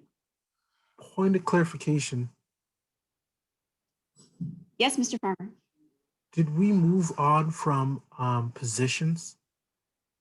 No, she's looking at the risk manager position of $70,000. Okay. Who seconded that motion? Ms. Bonadies? Bonadies. Okay. Discussion from President McGarry. I think he had his hand up first. Thank you, Councilwoman Dolan. Mr. Jackson, 1,400 is an oddly specific number. Why is it that particular number? Is there some sort of reason why this increase is included in the budget? It is. That position has typically followed the supervisor's contract. That 1,400 represents the 2% increase in the supervisor's contract. Thank you. Councilman McDowell. That actually covered my question. Thank you. Okay, thank you. Oh, Mr. Farmer. Thank you, Chairperson. Again, just to reiterate, Director, is this a practice or is this a contractual agreement? This position is not covered by any collective bargaining agreement, so it's not contractual. It is a longstanding practice. So it's a practice. Thank you.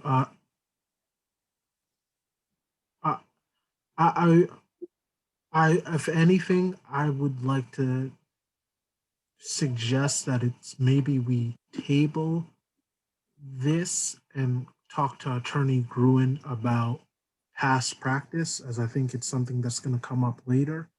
And I think it would be good to get a refresher and education on that. Are you making a motion to table? No, I'm going to leave it up to the council to make that determination. Excellent, thank you. Mr. Dowd, you have further discussion on this motion? Yeah, I just realized that my prior comment wasn't holistic. While I do think we need to be careful about, cutting in insensitive ways, I also think it's important as we go through these salaries to think about what is a livable wage, and that a lot of our residents are struggling to make that livable wage. So I won't be supporting increases that are not contractually obligated in places where people are making a livable wage. So thank you. Thank you for sharing that. Okay, so Can I just do a point of information, would that count as? But I'm looking at the old budget book, and it was requested that he be bumped up to, or that person be bumped up to $71,575, and we did not bump it up last year. So if that's Right, that's useful to somebody.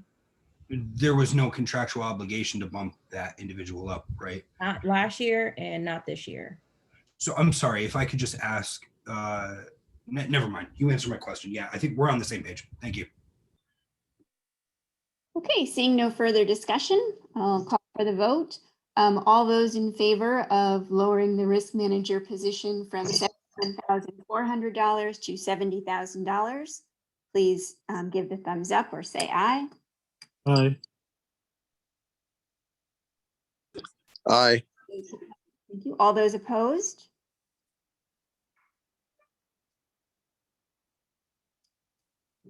And any abstentions? Got 2 opposed. Passes. Okay, thank you, Ms. Renta. I do see Sorry, that. what was the vote count on that vote, please? I got 2 opposed, Ms. Bonadies and Mr. McGarry. Those are the 2 hands and voices I heard. Wait, Bonadies is saying something. I voted for it. I voted for it.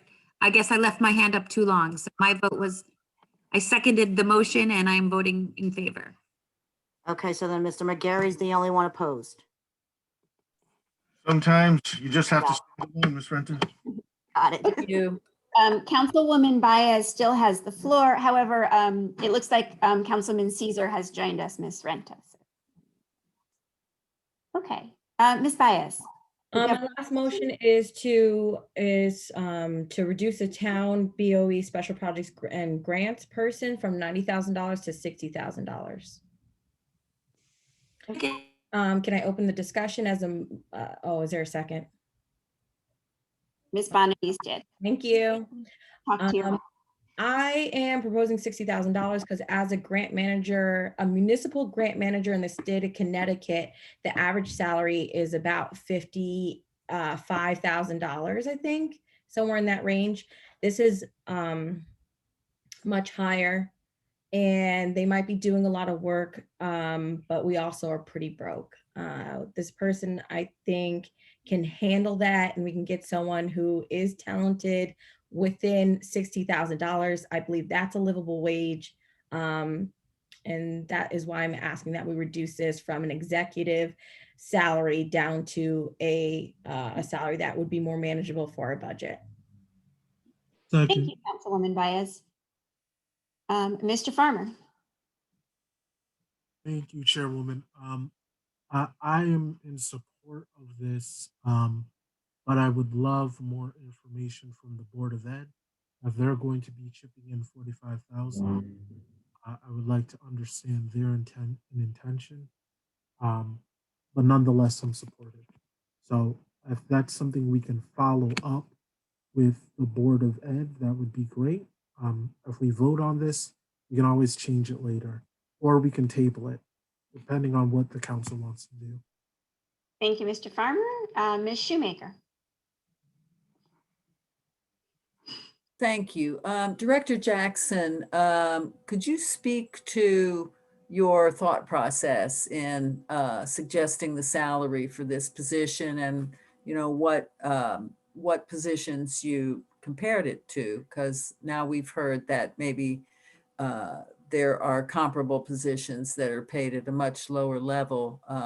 Is there more information about from your research about your thought process on setting this higher level? That I'm just curious if you have more to say about that. Again, we were looking for a high capacity individual who could sort of extend their bandwidth to the very large projects that we have outstanding and on the deck. Yes, I mean, as you can see from the grant consultant funding on the Keefe Center side, that is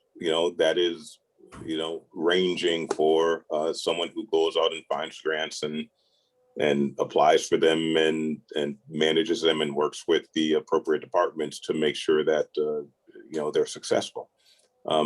This is something that that gives me great concern, the ability of the federal government to come in and take back millions of dollars from the town of Hamden. I want a candidate who can be a firewall against that, someone who is sort of above reproach in their credentials.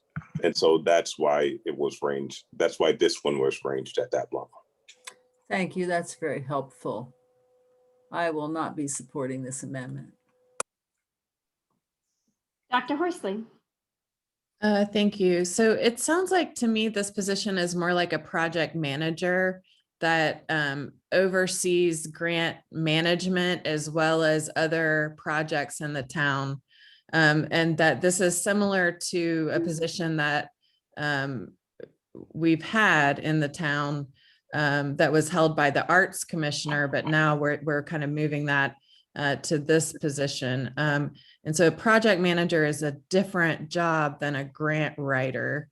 And I think that I don't know what the salary ranges are for that, but I'm feeling uncomfortable reducing it to that level, given our prior discussion about how much we need grants to move through town, et cetera, et cetera. I was really supportive of this because I didn't want to put a different position in. So again, I won't be supporting this motion. So I don't know who had their hand up first, Mr. McGarry or Mr. Farmer. So since Mr. Farmer's already spoken, I'm going to go to Mr. McGarry first, then Mr. Farmer, then Ms. Baez. Thank you. If you're sure, I believe Mr. Farmer did have his hand up first. Mr. Farmer. Go ahead, Mr. McGarry. Thank you. I'm just going to very quickly concur with what Dr. Horsley and Ms. Shoemaker said. It's hopefully more than a grant writer position. And I think we need to compensate people adequately. Thank you, Mr. Farmer. Thank you, Chairwoman. If that is the intent of this position, I think it's pertinent that we revisit the special projects that we have. I believe the position is in the arts department, handling FEMA and other special projects. So that seems like a redundancy to me. So that would argue to me that we should cut it. But if there's further clarification, I'd love to hear that from my esteemed colleagues. Thank you, Mr. Farmer. Ms. Bonadies. Thank you. I just did a quick search on, project manager salaries, which range from 63 to 110. And I don't know if those are for nonprofit or profit positions, but I was wondering if Ms. Baez would entertain a friendly amendment to 70 if to attract I would. good candidate. Second that. Okay. Thank you, Ms. Gary. You get the second. Okay, Ms. Baez, do you have your hand up? Did you want to speak to this motion at all before we vote? I just want to say that I guess I was wondering if this is going to stay a non-union position, which means what would be the process of hiring this person? Is it an appointment, or how are we advertising for this position? Is this going to have a test like the union positions do to get this person into this? And how far are we advertising for this position? We talk about competition, but I am concerned that this will not have that we're going to be in a hurry and will not be able to vet this position and then give them $90,000 to be an executive instead of $70,000 to be a grant manager. So I'm not saying a grant writer, that's a different salary. Grant manager, which is what this person would do, manage grants. I guess what I'm saying, you know what, let's just vote on the $70,000. I'm saying what I always say is I'm concerned about competition as well. Thank you, Councilwoman Baez. Seeing no further discussion, we'll call the vote. All those in favor of reducing. Sorry, point of clarification, can we restate the amendment as it currently stands in its entirety? Thank you. To reduce the town BOE special projects and grants position from $90,000 as requested in the mayor's budget to $70,000. Thank you.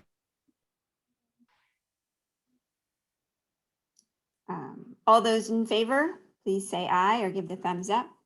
Aye.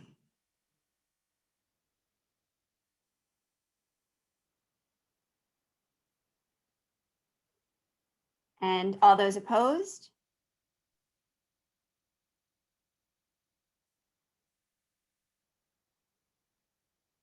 Second, guys. Adrian.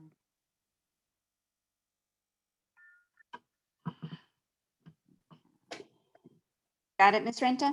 Looks like I got 4 opposed. Okay, and any abstentions? Let me read them, make sure I didn't miss anybody, because this is hard doing this by Zoom, and this is important. Yeah. Ms. Horsley, Mr. Weber, Mr. McGarry, and Ms. Shoemaker. Did I miss anybody opposed? And Mr. Alston. Mr. Alston. Okay, we have 5 opposed. Passes. Okay. Councilwoman Baez, did you have anything else? Can I get a clarification on that? Did that pass? I was trying to get a vote total. Thank you. It passed. There were 5 opposed. What was the vote number in favor then? How many are here? 1, 2, 3, 4. I don't know. 1, 2, 3, 4, 7, 8, 9. 7. That information. All right. The captain will look for kind of the.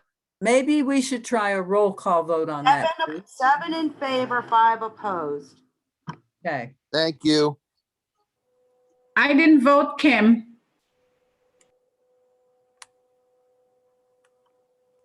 So I actually don't have your name down, Farida. 1, 2, 3, 4, 5, 6, 7. Yours is the only name down. Are you an abstention? Yes.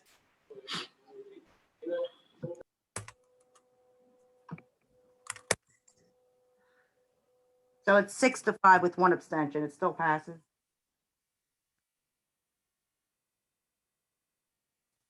Okay. Councilwoman Baez, you still had the floor. Are you all set? Those are my motions. Thank you. Thank you. Okay, I would like to propose a motion that we eliminate the payroll clerk and only keep the accounting clerk position. Second. Thank you, Mr. Caesar.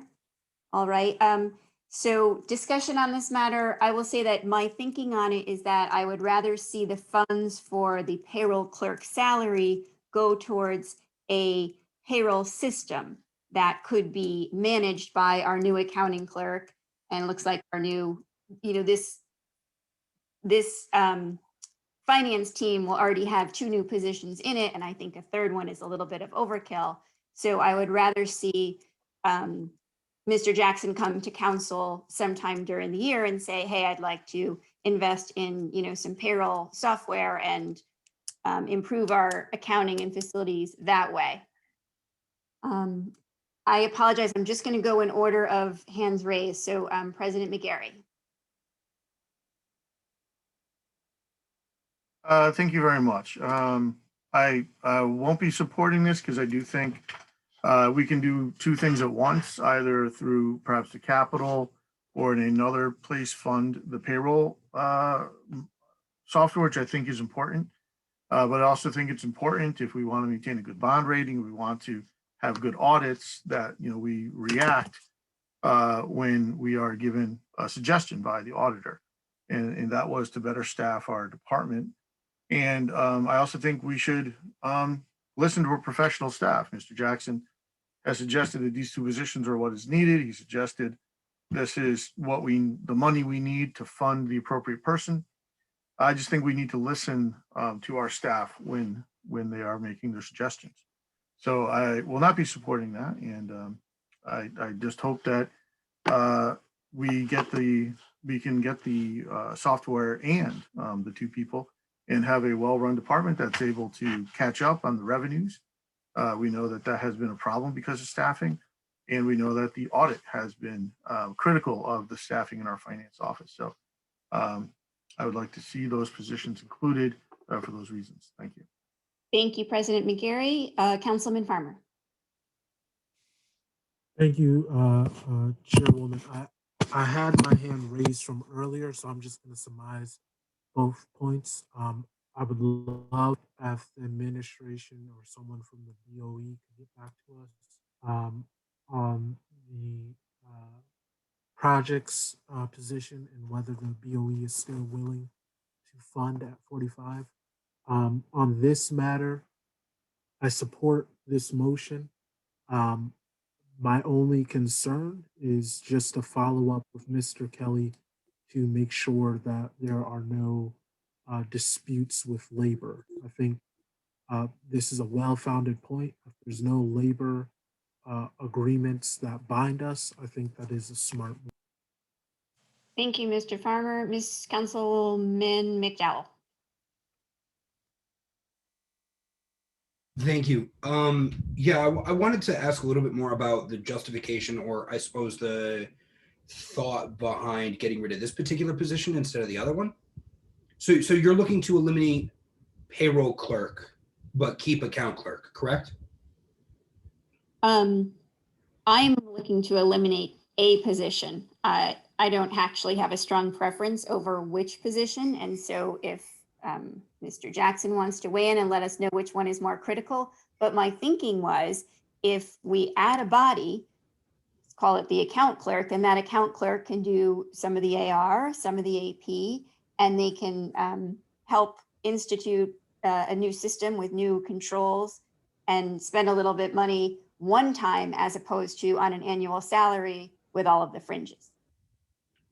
That's fair. I suppose my other major concern is if we're expecting that these funds are used to invest in a payroll management system, I would hope that those funds would be reflected in this budget. I would not want, I know that you said you'd like to see the finance department come back to us later in the year and say, hey, we'd like to use these funds, but they need to be in that budget for them to use. Otherwise, we're talking about a capital expenditure or pulling money from something else that's in the budget. So those funds still have to be reflected somewhere. Did you have an intention to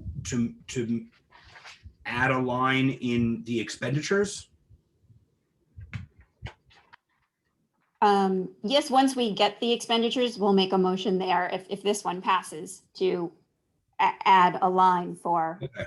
If you don't mind, and I won't make the motion now because I know there's a lot of discussion to be had, but if you don't mind, I'll make a friendly suggestion that if it looks like this is going to pass, that the motion instead be, instead of eliminating the funds or eliminating the line, to rather move those funds into the finance expenditures as a new line item.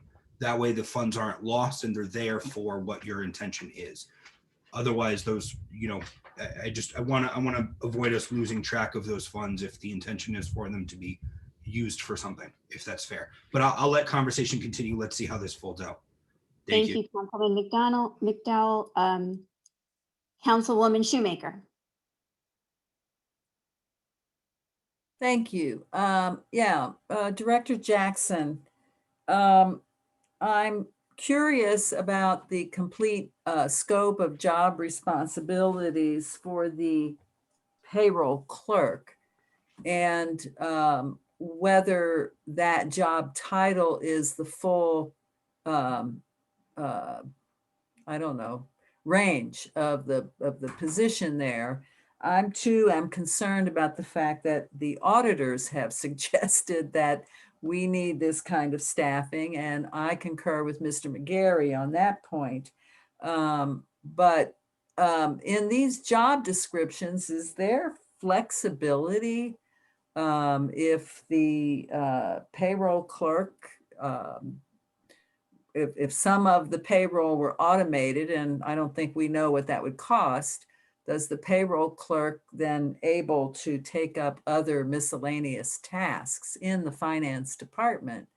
Because I am concerned about the understaffing there, about the lack of filing for the payables to us, and the concerns that the auditors raised. So I'm inclined to vote against this, but I do want the elimination of the position, but I would like your further thoughts on sort of the full range of your need for these two positions. So that those are two different job descriptions, well-defined and approved by civil service. So while there is some area of overlap, as there typically is, managing within the four corners of the job description is a critical skill for any manager in an environment like ours. So you can't just convert people if it's not in the job description, if it's not identified, if it doesn't fall within the penumbra of other signs as other duties as assigned, then you're gonna get in trouble, and we're all gonna be in trouble. Okay. So it's not like you can just move somebody around, I guess. Okay. Is the easy way to say. Thank you. So then let me follow up with this question.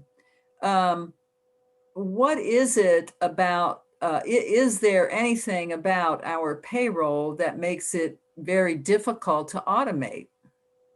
Yes. And what might that be? What might those things be? The number one item is police payroll. With their extra duty and overtime, an extraordinary amount of time is spent because they make requests on a regular basis. Don't take taxes out of this one, take taxes out of that one. They get 2 checks. And so there's a lot of manual processing that is necessary in order to get the payments right in any given week. Okay, thank you. Councilman Caesar. Just a quick follow-up on that, Mr. Jackson. So are we saying that the paychecks are not all guaranteed, like all just automatically deposited, or are there people who still get paper checks? There still are some paper checks as well. Why aren't we negotiating in our contract negotiations that be out and everybody has to get their payroll done by automatic deposit like other towns are doing? I believe that when we get to the other lines, you'll see a very slim reserve for negotiation line, because we're not in contract negotiation right now. But yes, we've been working toward that, and every year it gets a little bit smaller. But there are some people who get their regular paycheck direct deposited and their extra duty check in a paper check, so they can put into another, investment account or savings account or something that's just very different. Is it accurate to say that there's still town employees who get time off during the day to go cash their checks too? Or is that now no longer part of the bargaining agreements? I do not believe you can go on your lunch break, but I do not believe that you get to take your pay time to do that. Okay. I really think the town needs to really put a forceful move on trying to have these checks be directly deposited. I think it's a waste of money in the 21st century to have it go this way. And other towns are definitely moving in that direction. So this seems like it's a little bit of a foolish situation. I'll be supporting Ms. Dolan's move here. I think it's necessary. We have to sort of weed out redundancy and sort of think outside the box here with some of these positions. And I think this is doing that. So to have a new payroll system is something I would support. So I definitely be supporting Ms. Dolan's motion here. Thanks. Dr. Horsley. So in November, the Fiscal Stability Committee report recommended that 2 additional positions be added to the Finance Department based on the audit report that suggested that there are not enough employees that are trained and staffed to allow timeliness and accuracy of the finance reports. We also made that recommendation based on the analysis of comparable towns in which we looked at the number of positions in towns that have similar budgets to us, to Hamden. So like Milford has 8 positions, West Havens has 7.5. The average was 7, with Hamden last year having 5. And so these 2 additional positions, I am not counting this project manager for grants nor the risk manager in that number, because those are not typically in finance. So I won't be supporting this because I believe that we need to get our finance team back in order so that we can actually pay attention to finance like we should have been doing for decades now here in town. So I will not be supporting this motion. Thank you, Dr. Horsley. Okay, does that conclude discussion on this motion? Or I see there's 2 hands raised, but I think they were from earlier. Ms. Shoemaker and Mr. McDowell. All set? Okay, so we'll, the motion on the floor is to eliminate the payroll clerk position. All those in favor, please say aye. Aye. Thank you. All those opposed? Nay. Thank you. Any abstentions? Were you able to get it, Ms. Renta? It looks like there were only 4 in favor. I got Ms. Dolan, Mr. McDowell, Mr. Caesar, and Mr. Farmer in favor. Was there anybody else in favor? Quantities. I see your hand now. So 5 in favor. That means there's 8 opposed because there's 13 here. This motion is to cut a position? Yes. I'm in favor of position. You're in favor of cutting it, Ms. Gary? Yes.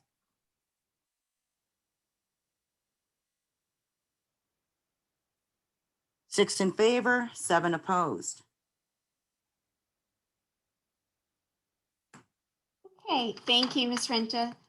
So folks, it looks like we've now worked our way through the salaries, the positions. And can I have a motion to approve the mayor's recommended? So moved. I'll move to approve as amended. Thank you, Mr. McGarry. Second. Thank you, Dr. Horsley. So listen, if it's okay with everybody, I am going to try to politely cut people off a little bit and kind of move us along because we're 2.5 hours in on the first department.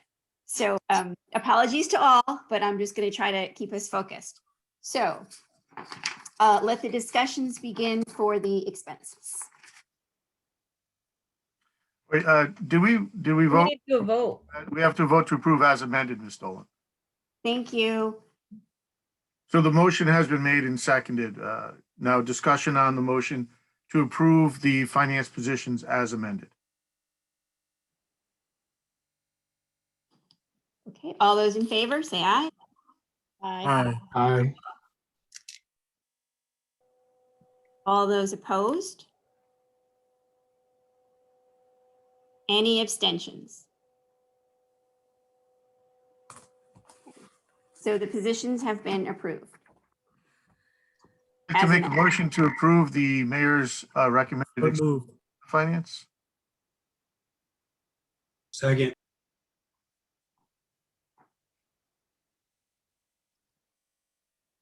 Discussion. Dr. Horsley, why don't you take us away on the discussions for the expenses?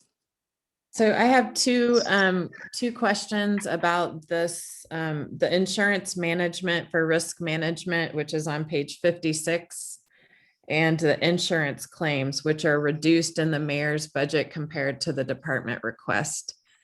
Can Director Jackson talk to us about the potential risk of not funding the insurance for risk management and whether this insurance claim amount is adequate? Certainly, the insurance management is essentially primarily a training line, which is important. We need to do that, but we also need to essentially take on a train the trainer model and get some of our staff better able to provide that training to their departments. So that's a mechanism that we can use to achieve the reduction in that line. The insurance claims line, those are sort of strict deductibles. It's really insurance for insurance. So if you look at prior year expenditures, you'll see that they are really quite limited. However, certain things come up. We had for example, we had the IT issue in 2019, for which we had to pay an unexpected deductible. They're all unexpected in the insurance arena. But we've had some very good trending years as it pertains to the insurance claims. And so that's why the mayor decided to skinny back that line a little. Okay, but that doesn't concern you as the director of finance. No, I think that we are our insurance umbrella, particularly when we're dealing with, our primary lab provider is Kerma, which is a member-owned insurance company. We are owners of our own insurance company, and so we can deal with them in a way that we would never be able to deal with, like our homeowners insurance, and so we can negotiate deals and payment schedules and things like that make sense for us given our budget. Okay, thank you. Mr. Farmer. Thank you, Chairwoman. I guess a point of clarification, and then a couple of comments, and I'll rapid fire those. My point of clarification on the programs and vendors that we have. So the software side, is that something that we will vote on, or is that something not in our purview? These specific contracts are already set, and I think at the back, page 58 of the budget document, you will see those contracts. Great. I guess my follow-up question to that, if that's not something that we're voting on, uh, at what point do we weigh in on such contracts? And uh, is there a document to let us know when such agreements end? Yeah, so line 10580-0575, equipment maintenance is where all of those contracts roll up. Any contract requiring council approval is sent to council.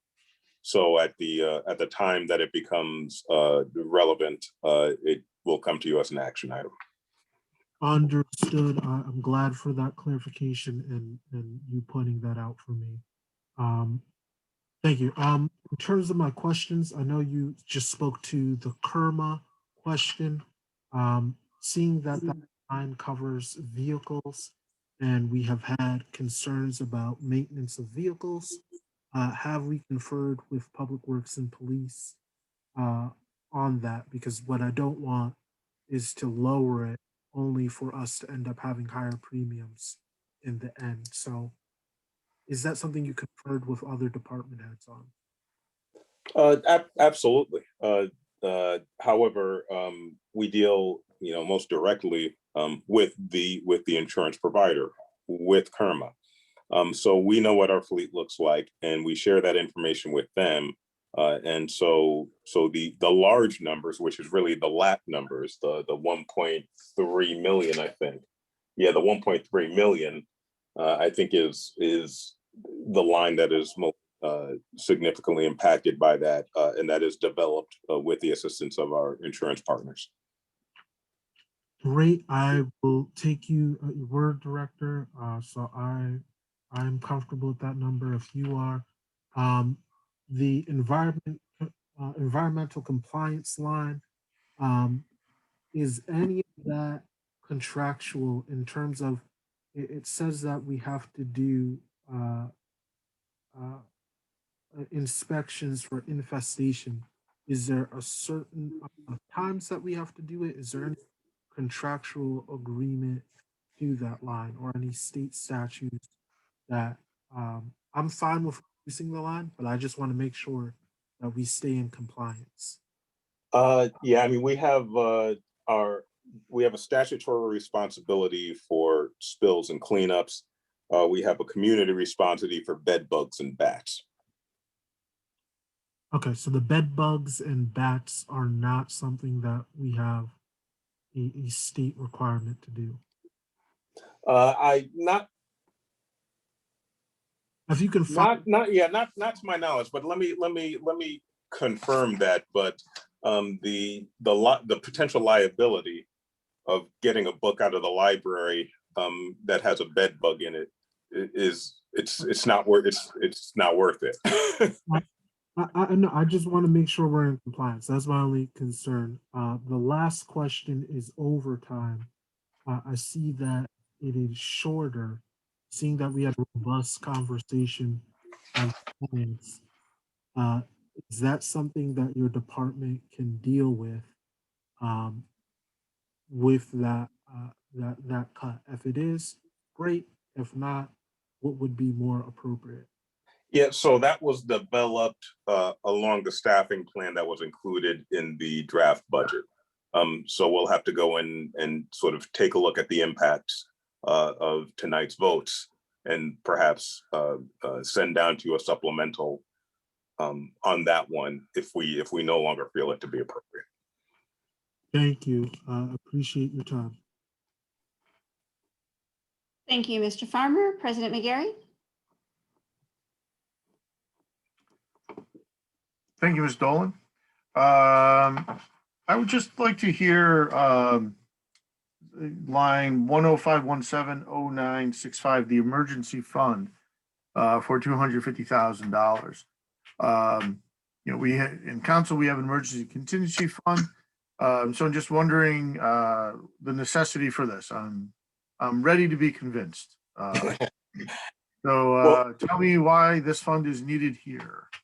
Well, as you all know, the council's ENC fund can get drawn down pretty rapidly. This is sort of a floodgate to prevent certain small items from having to go before you and impact your ENC fund. So we got a question earlier, I think from Mr. Farmer, what do you do if the Board of Ed doesn't pay for this, their contribution in this position? Well, this would be our mechanism. We would transfer into that. If the environmental line that we just discussed, if we had a fairly major petroleum spill and the funds were not available within the public works line items, we can address that emergency immediately. We could have the funds available to do so. We would identify any expenditures from this line item to you. What we would actually do is we would transfer the funds and would alert you to such transfer. But this is to take some of the smaller items off the deck, allow us to operate at the speed of business, and allow you to maintain your ENC for those items that you truly anticipate. Thank you very much, Mr. Jackson. And it is good to see to see the ice rink management fee included in the budget. A good improvement. So thank you. Dr. Horsley? Thank you. I'm sorry I forgot that I said last night I was going to ask some questions about the ice rink management. So can you talk us through exactly how we are going to make sure that this management fee is going to not cost us more money in the future, but rather this management company is going to be held accountable for increasing the flow of money to the rink and not through Hamden taxpayers? Certainly. So the management fee is contractual. It's a long-term contract. It's a 10-year contract initiating in 2016. So this management fee is actually written into the contract. It's clear, it's predictable. We included it in the budget, as well as the $150,000 or so in utilities it costs to run the rink. The rink costs us about $400,000 to actually run between the fee and the utility support. The revenue will go directly to the deficit that was identified in the FY20 audit. So that's our initial strategy for bringing that deficit down and to zero. We have, in fact, I've spoken twice in the last couple of days with the management company about the bank statements. We're getting them, but it's hard to tie them together. And so we need to sit back around at a conference room table and go over why it's difficult for us to tie them together and sort of create our own sort of shadow quarterly and annual statements. But we are committed to doing that, and they committed to me that they would work with us to do such. So is it possible to ask that now that it's in the budget, there are lines in the budget that you as finance director report to us quarterly about how the ice rink is doing, just so we can keep an eye on how much money, hopefully we're not losing, but that it's on track to be bringing in money? That's fine. I'm happy to report to you on a quarterly basis. It's still essentially shut down. So maybe after first quarter in FY22, I can make that part of my finance director's report to the council. That would be great. Thank you. Thank you, Dr. Horsley. Mr. Jackson, what is shut down? Much of the public operation of the rink.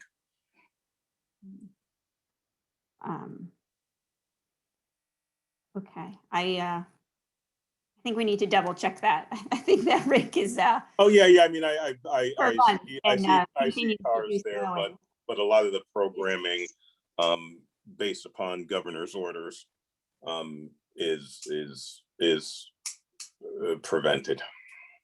I don't think that that's correct, but at any rate, let's keep moving with this. Thank you very much. Mr. McDowell. I suppose and again, maybe how are other towns able to manage a rink, even a privately managed rink? I know the decision to privatize was made back in the 2008 crisis. How are other municipalities able to manage a rink, even privately, and still turn a profit? Like well, that. I mean, I can speak to another rink that I managed in a neighboring community. It was all in the general fund side. So it was a little bit hidden, just like you don't say, we're losing money on public works. We're losing money on the schools. Well, right. It gets blended in. And another thing is, we subsidize ice time for Hamden programs at a rate of $150 an hour. Right, but there's also other organizations, including universities, that use our rink. There's also public ice time, which is usually for other municipalities a major driver of revenue. And while I understand that, certainly public works or education are not revenue producing endeavors, right? The ice rink can be. Right. And I'm not saying that that's something that can happen in 1 year. I'm not saying that that's something that we can plan to be revenue positive this year. But for, over a decade now, we've had a privately managed rink. Expenses have gone up. And revenue has gone down. And of course, I'm, only considering before the pandemic, right? The pandemic aside, I understand that there are complications there, closures there, completely understandable, right?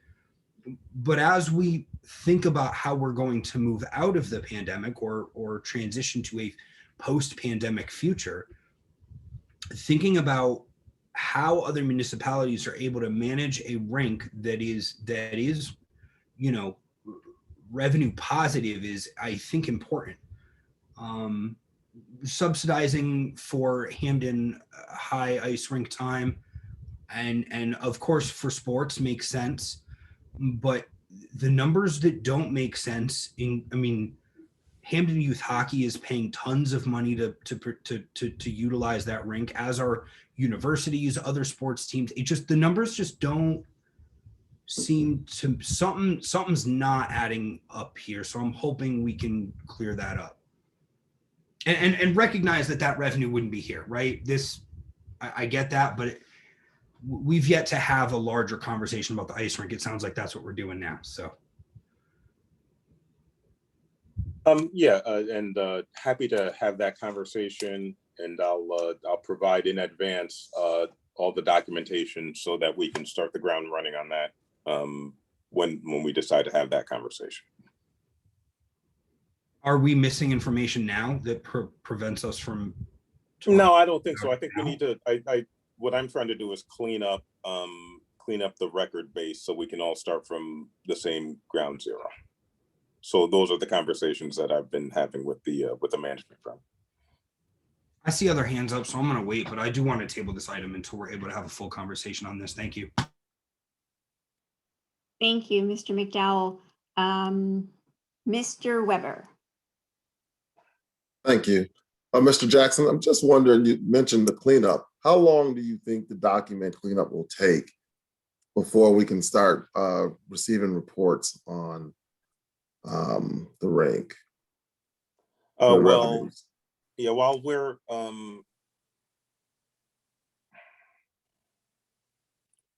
it'll probably take a couple of weeks just based upon the schedule of budget deliberations, which is my top priority right now. Thank you.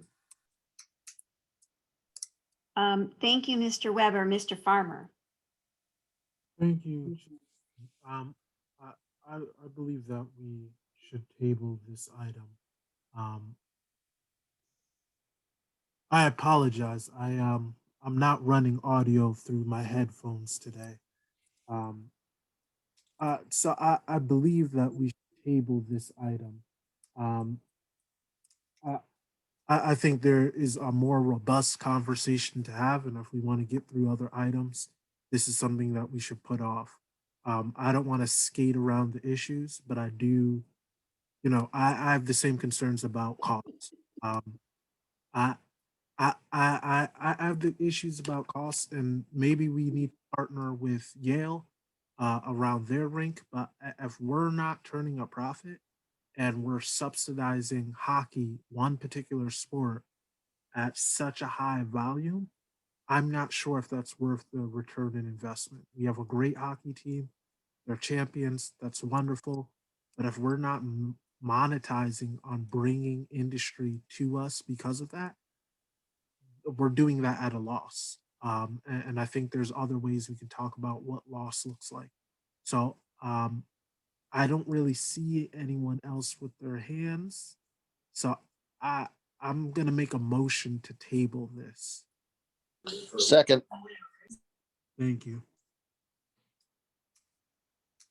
Thank you, Mr. Farmer. So any discussion on Mr. Farmer's motion to table line item? There's no discussion on a motion to table. Oh, okay, great. Let's move along then. All those in favor of tabling the, okay, tabling, please say aye.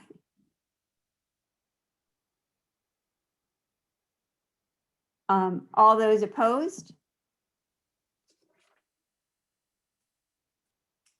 And any abstentions? Shoemaker, I was on mute. I'm opposed. Thank you. Point of clarification, that was, I just want to make sure we're all on the same, that was 0575. I want to make sure I have it lined up right. Oh, I'm sorry. TBD. Says Yeah. TBD. Okay. That's what had me confused. It's all. Thank you. Okay. Are you all set with that, Ms. Renta? I have 3 opposed. Thank you. Yes. Okay. I would like to make a motion to reduce line item 10517, the emergency fund, for $250,000 down to $50,000. Sorry. Clarification. There's a lot of 10517s. Can we get the object number? Sure. 105170965. Thank you. And what was your reducing it to? Emergency fund from $250,000 to $50,000. Thank you. And who seconded it? Caesar, for discussion purposes, second. Gotcha.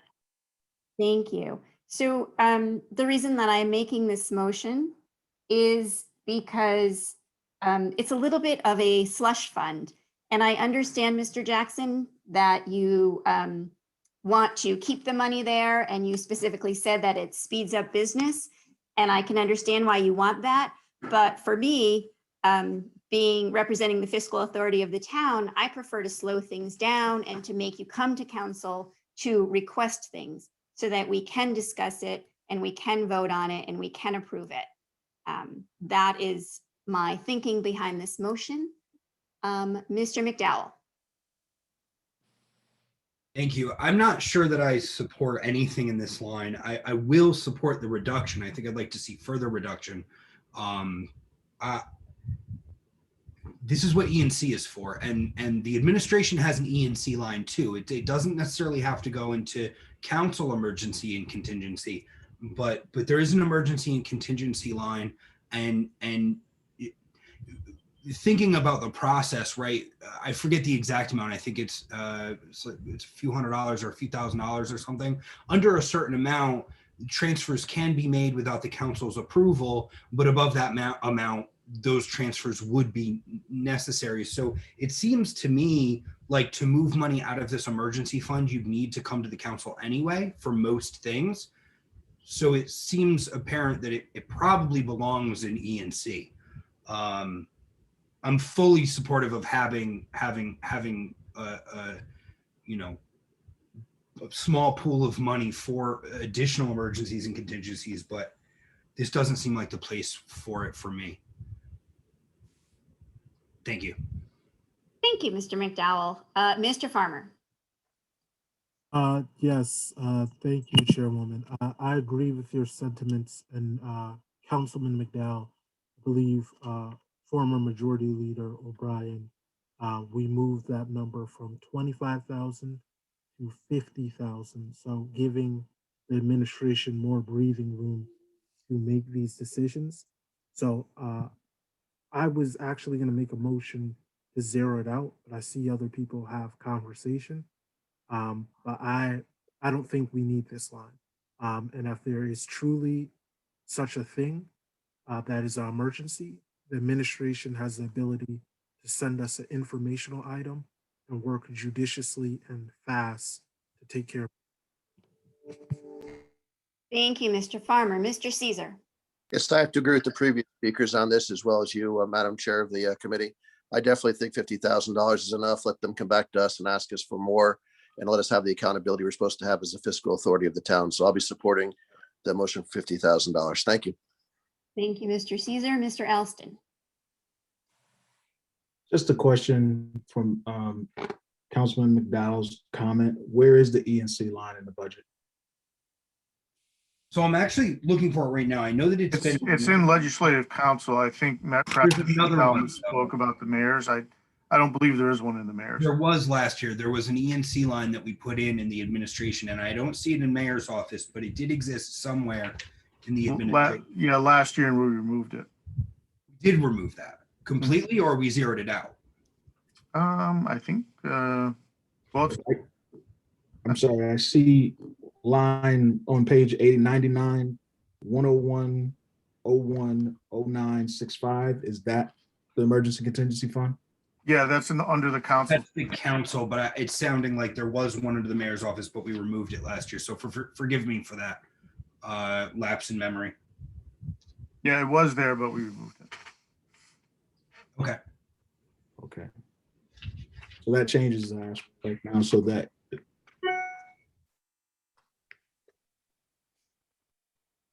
there is none on the floor for the administration to have immediate access to right now.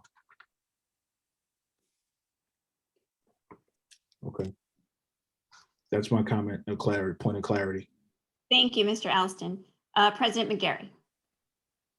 Thank you, Councilwoman Dolan. Yeah, Mr. Jackson, I do think it's good that, you know, we mentioned breathing room. I think you do need a little breathing room and room to maneuver. So, I mean, could you speak to us, like, would 50,000 be useful for you to maintain and be able to function within your department at a high level? It would be useful, but as I will, no doubt say many times, the budget is in your hands for your capable decision making. So I don't know if I want to negotiate against myself, but yeah, it would be 50,000 would be useful. Thank you. All set, Mr. McGarry? Councilman Caesar. Breathing room, roof to maneuver. I have a problem with that. I think we're the fiscal authority of the town. It's not like we're not going to give them money if they need it. They can come to us and ask us. So I'm going to definitely support it. 50,000. I think having any type of maneuvering and stuff like that, I have an issue with. I think we have to be the ones who are holding the line on things. So I'll stick with the $50,000 here. Thank you. I believe, Ms. Shoemaker?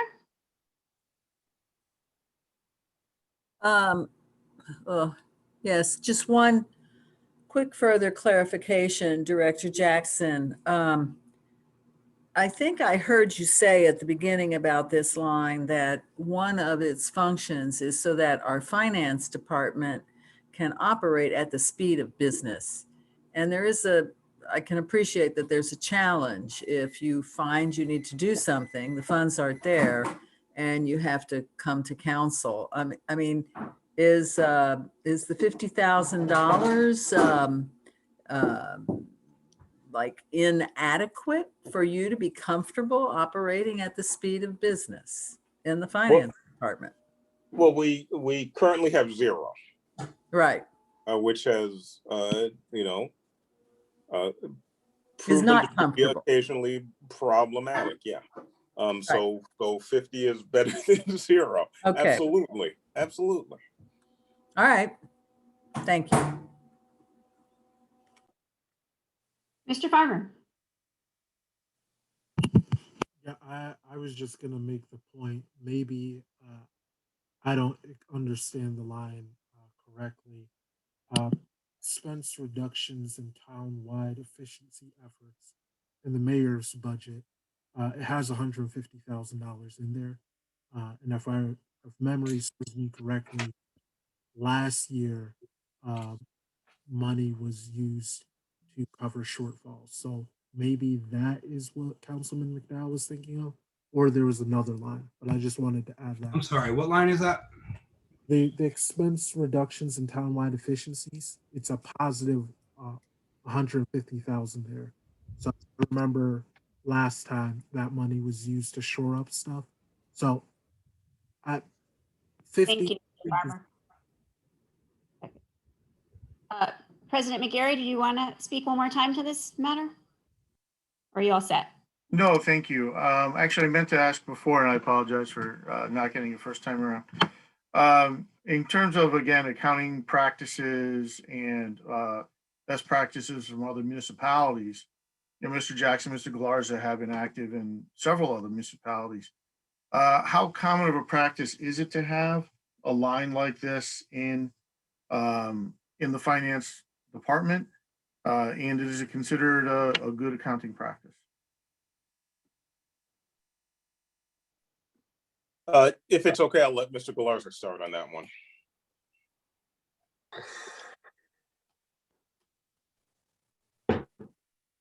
You with us, Rick?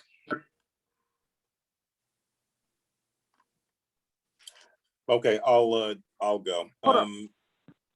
You hear? Mr. Jackson, do you hear me okay now? Yep. Okay, just keep good evening, Council President and councils of the members of the Legislative Council. This is Rick. Just keep in mind that we mentioned we met with the auditors last week, and he mentioned 3 critical areas. The first area in human services, we were short in the audit for about $700,000. That was COVID. That was timing. The second issue that he brought up and he discussed with the Legislative Council was the ice rink, the losses to the ice rink. So we sort of made that promise to council that we would cover it in the general fund. And then he also mentioned the tornado that was outside of the general fund. Councilwoman Bonaduce brought it up at the Fiscal Stability Committee. I mentioned to her and to the Fiscal Stability Committee that we had some money in the mayor's recommended budget to help offset those outside general fund losses in town. So we wanted to use some of this E&C to help cover those funds. We have a lot of timing with grants sometimes. Just keep in mind the reason why we have a lot of these losses that council's seen in the in the previous fiscal years, because as Council President McGarry mentioned, we did have an E&C line. We put $250,000 to help offset some of those non-general fund losses, and that account was reduced to 0. So it did not enable us to address a lot of those deficiencies that were in the audit. As time goes by and we don't address those deficiencies, they become material. I believe Councilman Austin discussed, when does it become, a material item, or when is it a deficiency? How do you address the deficiency in your audit?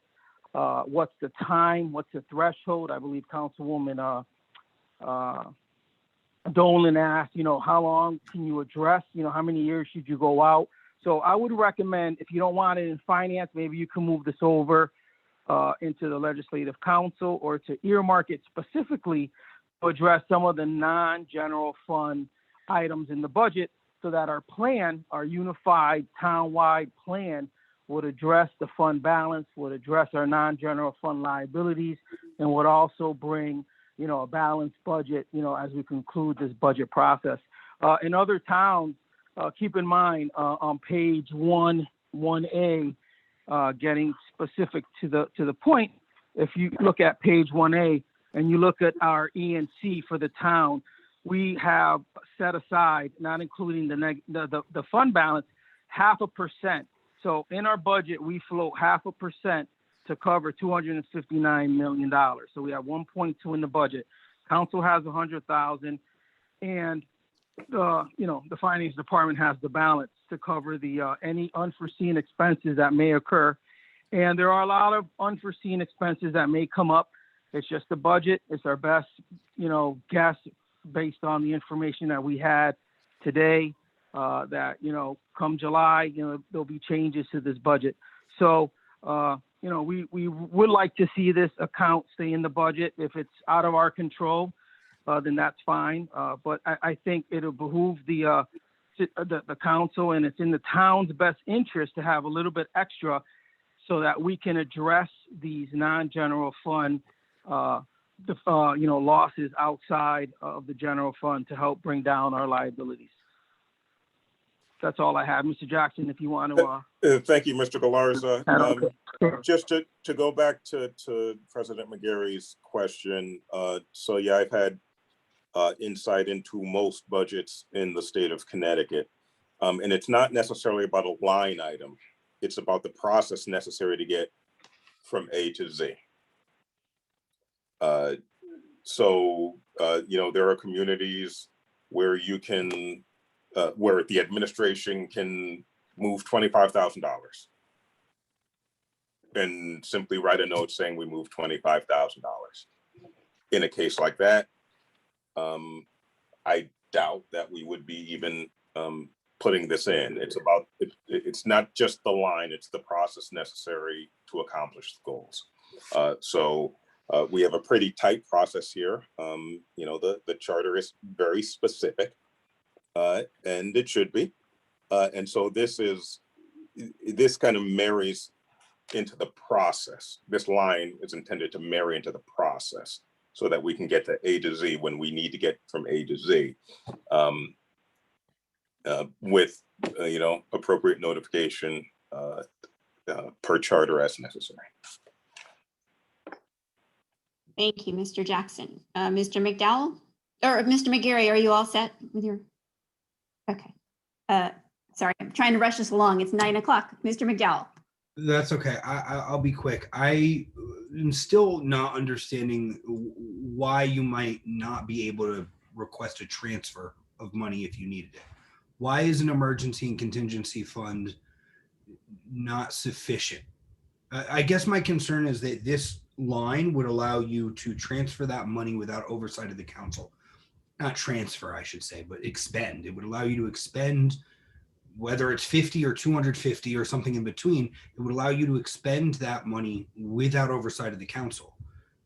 So I'm curious, what might arise that would require such a quick movement that you wouldn't be able to wait a couple weeks for a council meeting for oversight?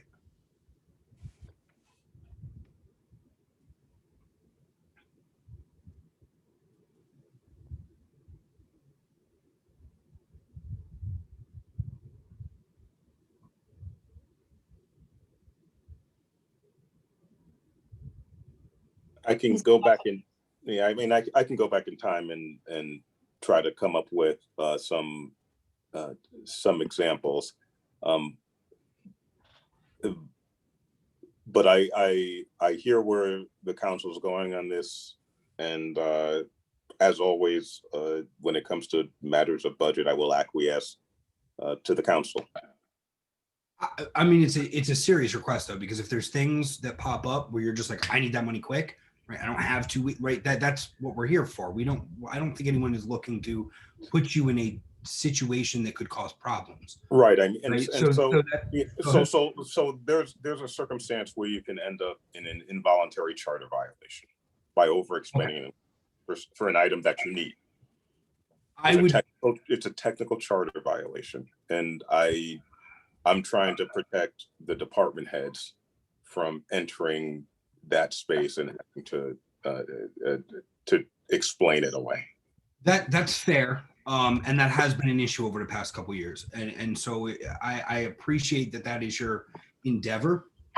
I would take a bit of a different approach if I'm not mistaken. You know, instances where department heads were at risk of violating charters, were at risk of violating the charter came from the administration not paying bills on time. So I'm going to vote yes on this reduction for now, but I look forward to seeing more information on this, and we can adjust accordingly. It's a long budget season. But you know, I'm okay with the 50,000 being in there for now. We don't want to put our department heads in a particularly difficult position, but I think there's other ways where we can be oversight and where we can see oversight and prevent those kinds of risks to our department heads. Thank you. Thank you, Mr. McDowell. Mr. Caesar. I'd like to call the question. Thank you. And the question is, the motion on the floor is a reduction of line item 105170965 emergency funds from $250,000 down to $50,000. All those in favor, please say aye. Point of clarification, this is a Call the question, yes. Oh, sorry. Okay, all those in favor of calling the question, please say aye. Aye. Aye. Okay, all those opposed to calling the question. Opposed.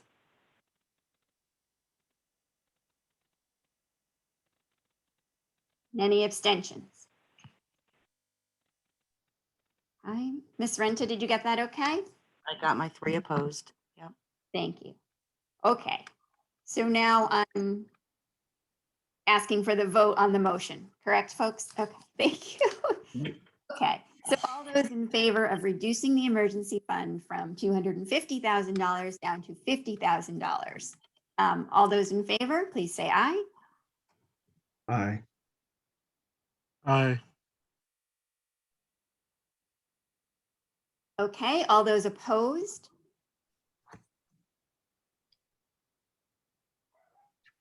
And any abstentions? It looks like 3 opposed. Thank you, Ms. Renta. Okay, is there any further discussion about the mayor's proposed expenses for the finance department? Okay, and since we've tabled one item, do we still vote to approve the? Yeah, we'll vote on that and we'll have a night specifically for tabled items sometime in the distant future. Okay, so I believe then the motion back on the floor is to approve the amended expenses for the finance department. All those in favor, say aye. Aye. All those opposed? Any opposed? Any abstentions?